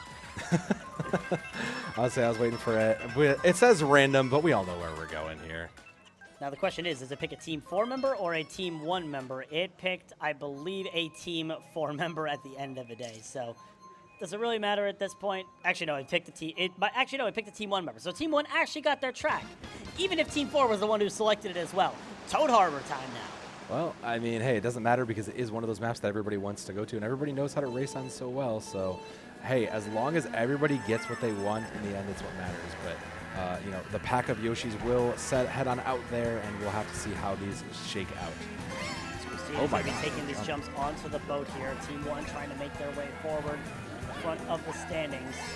Team 4 trying to find their way forward. Jinja, of course, has been the front runner for most of this event. He's going to be taking the lead early here. Crixus does not have enough to try and stop them here. Kiyoya actually will take the lead, took the shortcut there at the end, was able to pass Jinja there on the jump. At least for now. Again, with the packs not really separating yet, it still means that anything is up. Kiyoya does have a little bit of a defenses here, so in his first place position and hitting all these jumps, getting a little speed off the top, a great read from Kiyoya just to try to give us a little bit more speed boost. Means that they're in a position, though defenseless for now, they have a nice wide gap to balance it out. Obviously trying to dodge the red shell with the trolley. Crixus, meanwhile, throwing green shells at a trolley. That does not work in Mario in any logic whatsoever. Don't try throwing a turtle at a trolley. You will be in big trouble doing that. Nonetheless, though, first lap is done. Kiyoya is leading, but right behind them is a flurry of blue Yoshis for Team 4. Again, it comes down to that coordination for Team 4. And you can see it now pretty clearly here. They're fighting into that 2, 3, and 4 spot. And again, you might not have that first spot, but every single person being consistently in a top spot is what you could ask for here with Jinja. Hanging on to 2, you'd love to see them maybe try to overtake, and then we're going to try to use this downhill section to catch up and close the gap. Now it's Crixus up in third place, trying to catch up to the remainder of the pack here as the final lap begins for the top 2 contenders. Crixus going to be able to dash over that grass patch and make their way to the finish line as well. But now red shells are coming from behind. They're starting to get pressured out. And Kiyoya messes up a little bit on the pylons. Is trying to get Jinja into it. Jinja will hit them with the green shell, and Kiyoya will not be able to transfer that ownership of the blue shell. It was a bold play to try to slow it up and just give that up, but they were able to at least saved from the green shell for that. But it does give them a back in this 1-2 contested battle, so we know 1 and 2 might go either way here. And with Crixus getting this bullet bill, this might mean, and Matt taking it out of the way, that means that they will secure a third for them as well. Crixus moving forward, Jinja trying to take the lead. They're able to get it away from Kiyoya here as they approach the final corner. And what an item pull! A super one and a mushroom on the final corner of the lap. Jinja has free reign to just win this race on their own. That is what you call the luck of the Mario Kart gods. Crixus did manage to hit before that, and no, he gets sideswiped. He just absolutely gets sidelined there. My goodness. Someone call the cops. I hate to break it to you, but that was his teammate that did that betrayed glue. Whew. I just witnessed a crime, Bowsy. That was brutal. I see Kiyoya going up to try and make sure that those two are not fighting each other after doing that play. That was goodness. That was a little bit. That felt personal. That was like, no, I'm not. Look, I need that spot, man. Wow. Please, man, I need the spot. I've been last all these That was GPs. no. You know what it reminded me of? I'm gonna go on a tangent while we're waiting for this. Do you ever see the linebacker Terry Tate videos? No, I haven't. Oh, they're so fantastic. Go Google that on your own time. But it just absolutely just got sidelined just by that start. Wow. But that does speak to making sure you know who you are just gonna blast from the side like that, because it is important not to hit your teammate, like you said. Yeah, definitely. Now we begin the 5th race here on Wario Stadium. We're halfway through the grand finals here for the team tournament. Make some noise, everybody. Yeah. Let's see which of these players and teams is going to be able to reign best here on Wario Stadium, a track that's well known for its front running, which means Gidge and Kiyoya are in the best spot, but the ladder is already removed. I mean, for now, we'll see how quickly he catches up again. All these individual bumps and jumps, making sure they hit every trip just like Crixus is going to be crucial to keeping yourself in and eventually separating yourself away from the pack. Jinja, meanwhile, is trying to take that first spot for their own. Drag green shell in hand as they take these turns as tight as they can. Is trying to run away from the rest of the pack, trying to run away from Crixus. They're in that second spot, and actually, as I say that, their competition behind them is no competition at all, because it's one of their teammates that was doing so well in that earlier GP. It's Matt trying to run up and face off against Jinja. Matt finally moving into that second position means that this is a bodyguard position, means that you can just allow that first place to kind of hold their position and maybe just farm those items to maintain and set a distance. Meanwhile, Matt now has to play as Kiyoya has moved into second, which means that suddenly there's a bit of danger in the first place. Kiyoya, triple bananas in hand, trying to make their way forward in this round right now. Dropping it on those ramps, trying to stop anybody from behind them to be able to catch a break on those. Meanwhile, those bananas are stolen by one of their teammates. The red shell will come, they'll block it with the fireballs, and it's so far just a back and forth affair with Gidge just still leading the crowd. Still and pulling away slowly but surely. Meanwhile, Matt in third fighting in versus Kiyoya. This is a huge boon for them. Means that if Matt can deal with kind of dueling with these green shells up ahead and get Kiyoya out of the way, they can secure a few more points and keep themselves in the lead into this grand final segment. The final lap on Wario Stadium. Jinja Ninja still leading the crowd and leading the charge. Kiyoya trying to catch up, ignoring all of those speed boosts to use both of their mushrooms. A blue shell is in play, and Kiyoya has triple reds. I've seen this scenario before, so Ivan, it didn't look good for Jinja Ninja. No, it didn't, but it's still not a lot of time. They have to find an advantage. The blue shell is hit, and it drops him just short. Are the red shells coming behind? They are, but it's a little too late for now. He'll have protection. Yeah, definitely has double protection, and one of the red shells from Kiyoya completely missed, so Jinja Ninja is going to fly into the goal for a first-place performance. Kiyoya comes right behind them in second. Now it's a battle for this fourth place as it's Betrayed Blue trying to boost their way forward, and will do exactly that. They'll get fourth place to secure some more points for team number one. Yeah, the checkerboarded out with team one just taking a little bit more towards the lower end. There was actually both of team one's members are tied for third right now. That's very interesting points-wise, so it does speak to, again, the point spread on this as we are into this is game 7, I think, right? This is round 7? Yeah, it would be game number 6, actually. 6. Oh, one day I'll learn to count, Bowsy, I promise. But for now, there's still, this is the marathon section, right? Kind of like you talked about in the free-for-all. This is that point where you can, it's going to take you longer. You have to play a lot more races. And now that we've all stopped agreeing on what race we're going to go to, we're going to see what everybody comes up with. These teams are likely to pick us in a coin flip situation. But the question is, where do they want to see this coin flip end up? And it's going to be Rainbow Road and TikTok Clock. Yeah, definitely two different style types of tracks here. It is going to be TikTok Clock, however, that is the track selection here. So we'll see. This is another one of those front-runner tracks. Me and Jinja know this track well. The team that we played on 5 years ago was famous for picking this track. We always loved this track way back when. So definitely we'll have to see what the move is going to be here from the side of Team 4 and see if they're going to be able to take advantage of this. I mean, surely Team 4 has gotten their pick for most of these. Surely there's some sort of advantage they glean from it. But again, it'll be our two front runners, our two leads. And now the question is, who gets to play that bodyguard position? Who gets to try to fight in towards second and third as a great shortcut off that clock comes? And that'll be a good opening start for teams. Betrayed Glue is going to take the first hit. But, with how tight this pack is, it's kind of irrelevant. It's still anybody's race right now. Christina, meanwhile, barely dodging the pendulum there to be able to move forward in the rankings here. Jinja, meanwhile, on the gears is taking that first place away and is starting to run away. Matt, meanwhile, taking that second place. place, and Kyoya, who has a bad history on this track after yesterday, is trying to make a comeback here. Is going to unfortunately get redded out here by Matt, losing that second spot here, but still, remaining in contention. That's all that matters here on TikTok Clock, considering how front-heavy this track is. Yeah, and considering the blistering pace of points set by the previous qualifier rounds, if you're Team 1, you have to feel like, the pressure's on. You need to get every single point you can. So Crix is going to have to keep fighting to boost themselves in if they want Team 1. And this bullet bill is a great opening. It gets cut so, it does manage to miss Christina, but it does the work it needs to do. It gets them into a higher position for now. Christina trying to come back, uses all of those items at once. Matt, meanwhile, triple reds, going to be backing up to red out the members of Team 1, keeping Jinja safe at all costs. They don't even need to play bodyguard. They can just be the full-on aggressor and stop Team 1 from getting anywhere close to Jinja. That is a huge comeuppance, especially if Team 4 are struggling in these last couple races. If they can maintain this pace, they might actually push themselves ahead in this segment. But Christina still fighting into third now. It's still fairly open with the exception of our first place right now.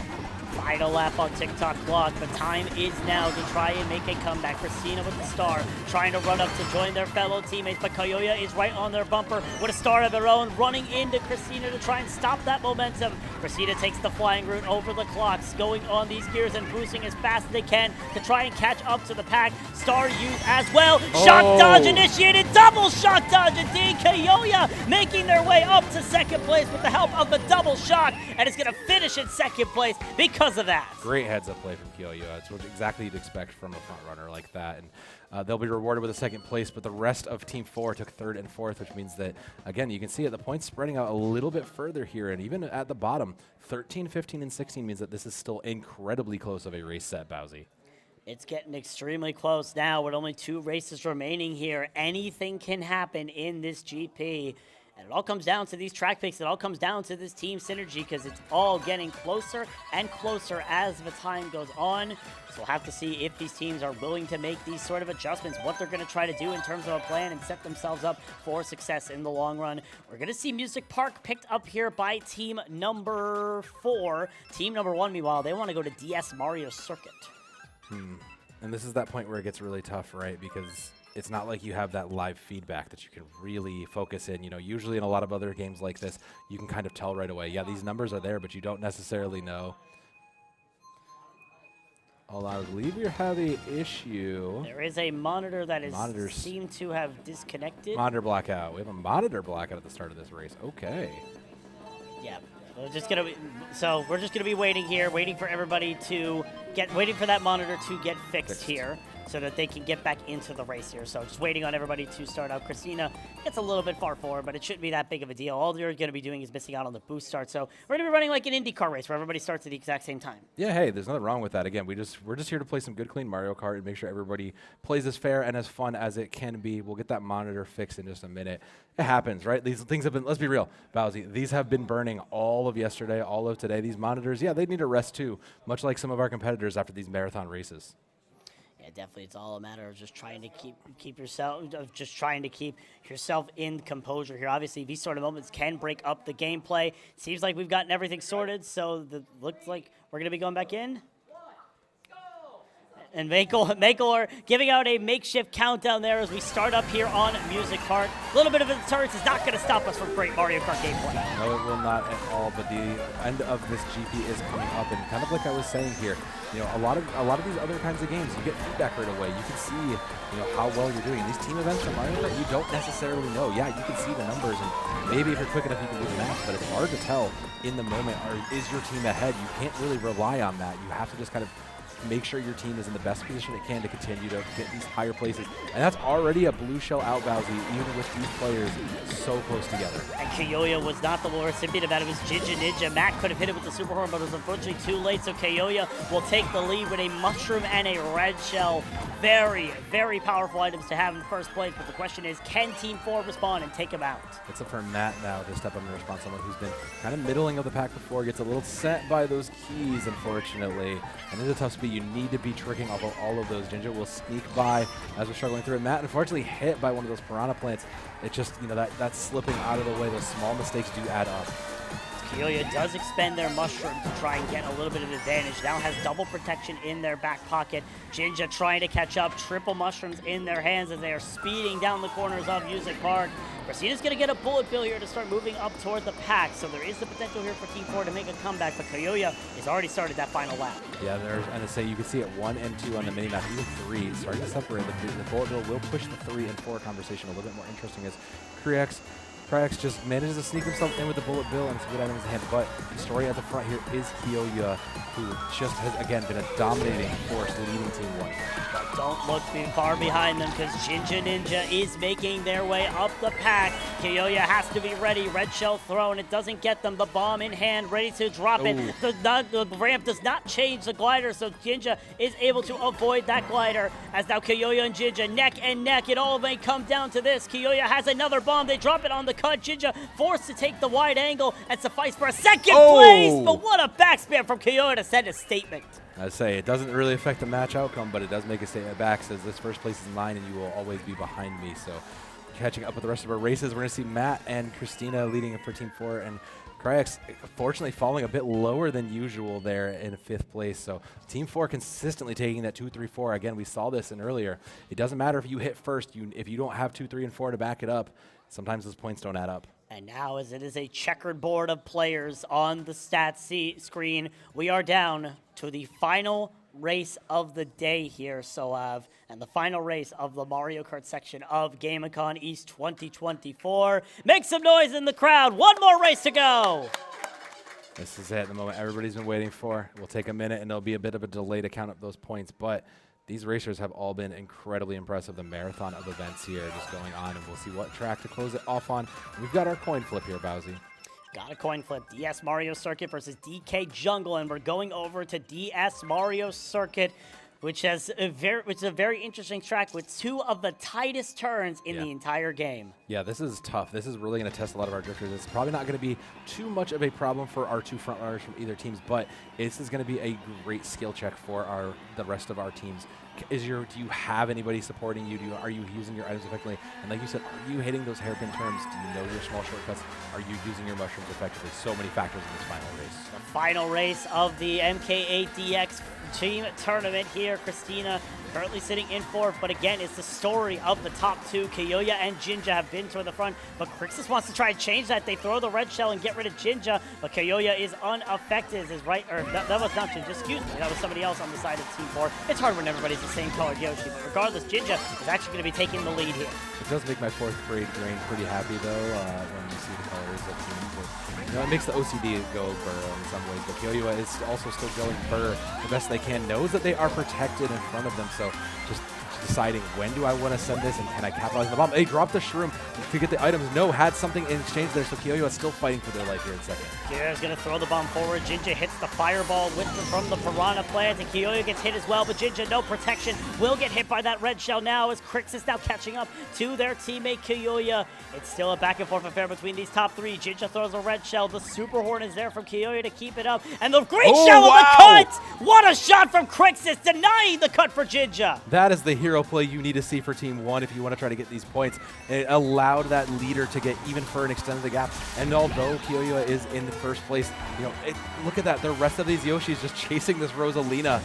They're all just so far away. Rosalina has a charge of Yoshis instead of Lumas in Mario Kart 8 Deluxe right now, and Kyoya is trying to keep them all under their control. Matt, however, in 3rd, trying to make their way up. Jinja is all the way up there to 2nd place. Double mushrooms in hand. This time they will not be denied the shortcut as they make these final few corners. And it's going to be important because this lead is still there. They have no protection, though. And with your teammates still a little bit far behind, you have to hope that they are catching up. Kyoya sends a red shell. There's no protection, Bowsy. No protection for Jinja. Kyoya also has the mushroom to take this corner tighter, and Kyoya will win the final race here in this tournament. Jinja comes up with a quick 2nd place. Behind him is Matt, who's going to be able to take that 3rd place, as it looks like it's going to be somewhat of a checkerboard pattern here as both of the red Yoshis for team number 1 finish 4th and 5th.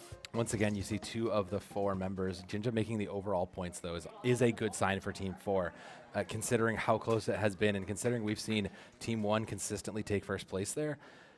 Where it's going to come down to the points. This is a tense moment. There's no clear winner here, Bowsy. There is no clear winner until we see that stat screen from our production to determine the winner of this Mario Kart 8 Deluxe team tournament here at GameACon East 2024. But what an amazing tournament. We saw the team play in action throughout the entirety of those 8 races and every other race prior. Yeah, I mean, just banger race after banger race from banger pool of all these incredible players who showed up and played today. Just phenomenal racing from top to bottom. 100%. There's a reason that these people are considered the best of the best. There's a reason they made it over to this final stage because they are considered some of the best in the Mario Kart scene. But at the end of the day, only one of the teams can take home a trophy for their own, which is in the form of these beautiful Razor mice provided to us by our sponsor, which we'll be giving out to each of the team members on the winning team here. So it's definitely going to be an interesting situation to see which of these teams is going to come out with the goods. I don't know about you, but I'm very tense thinking about these numbers. The teams are laughing. They're having a good time. They're look, I mean, as for as tense as it was and for as real as it got, I'm just happy to see these players smiling and enjoying the time because as it was a great set of races here today. And unfortunately, we had one more, I think. We have one more scheduled, Bowsy. I don't know if we're going to see it, though, unfortunately. We might not see it, but we do have the standings, and we have our official winner declaration coming here in just a few seconds. Wow. The winner of the Mario Kart 8 Deluxe Team Tournament is team number 4! 95 to 85 points. Jinja Ninja, Matt, Morales, and Christina will be your winners of the Mario Kart 8 Deluxe Team Tournament here at GameACon East 2024. 10-point difference, Bowsy. That is a tooth and nail fight. That is the difference between getting a couple seconds and thirds in races and falling back into 4, 5, and 6. This is where we talk about the team consistency being different, and both of those squads really came together as a full team to see a 10-point close difference. That might look like a lot, but that was a very, very close set from both teams. That was extremely close. 10 points 10 shows points. just how close it was. That's basically just a few races go differently. Everything goes well. That TikTok clock doesn't go the way it does. Yeah. Maybe there's a chance that Team 1 is still able to make a charge, but at the end of the day, it just wasn't meant to be. Team number 4 with such a great effort. Yeah. Jinja leading that squad, helping them improve as the game, and getting all of them on the same page. Got them at the end. As we take a look at those point standings, you can see Jinja, of course, leading all of it at the top. Yeah, 50 points. I mean, to be fair, Jinja was leading most of those, but Kyoyua at 46 shows you exactly how close those front runners and those leaders were. You know, neck and neck, they were fighting for those first places, but meanwhile, you can kind of see where it balances out here. 4-1, 1-4, every single step along the way, every person in their position had someone countering them. It really shows you how close these races were. Yeah, definitely a strong performance from all of them here, as we do have the winners here for the tournament. Yeah, take a fourth mic. We have 4 winners, thank you very much. But as Megler is distributing out the prizes to the winners of the Mario Kart 8 Deluxe tournament, of course, it was those beautiful Razor mice. Unfortunately, I lost mine. I can still show you one more. We still have it. That's what they're receiving. There you go. There's the mouse. There's the mouse that these players are going to be walking home. Yeah, that's not. I'm not dark. Well, I'm not darky. That's okay. Look, it's been a long weekend here at the GameACon in Stanford, so no mind if the production is a little bit off. But I mean, Bowsy, incredible gaming today. Like I said a little bit earlier, we were expecting to have one more. I don't think it's gonna fire. We're kind of up in the air about it, though. Yeah, definitely. Yeah, definitely. I mean, it is unfortunate we weren't able to get all 40 events, but still 3 amazing events. An amazing Smash tournament yesterday, a clutch Mario Kart free-for-all yesterday as well, and then this team tournament today showcasing the absolute best of Mario Kart team play. There was no better way that this tournament could have been handled. Yeah, not at all. And what an incredible GameACon here. I know this is some of our first time back here, so shout out to the incredible sponsors that helped made this all possible one last time. Shout out to GameACon for hosting you and I and the production companies as well. And shout out to all the people that made this an incredible event and an incredible weekend we'll never forget. Yeah, definitely. Also, shout out to Starlight Foundation, to which you've been raising money for charity for this entire weekend, as well as New Blue for helping provide all of the production equipment, and Zasco Productions for helping get all of this available, get everything here so that we could help make this production possible. And as well, we've mentioned it so many times, Razer for providing the amazing gifts for all of our winners here this weekend, from the mice to the keyboards to so many other great prizes.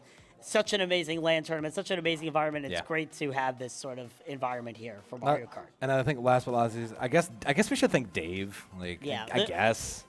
Dave, who's been manning all the prod behind the scenes, bringing the incredible views. Shout out to Dave, who's been, I guess Dave has been making us look good and, whatever. But Fine, whatever. Yeah, I try.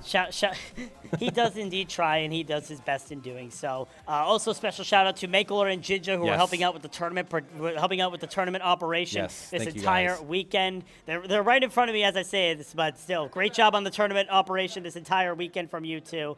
Get in here. Get in here, Get you two. Get in behind us. We got the crew here. Yeah, it's the incredible staff and crew here that helped us put this all together. Thank you all so very, very much. There you go. Get in here, guys. Get that wall seat. Get that wall seat in. Get that wall. Get them squats in. Oh, he went downstairs. He went downstairs. He went too far. Sorry, I gotta get something down there. It's okay. Yeah. But from everybody here at GameACon, thank you all for the incredible memories we've made and shared today. Yeah, thank you all for watching. For my wonderful co-caster, Sohav Danam, our amazing tournament operators here, as well as Dave, who handled all of the production throughout the entirety of this weekend. My name has been Bowsy. Until we meet again, we hope you all have an amazing night.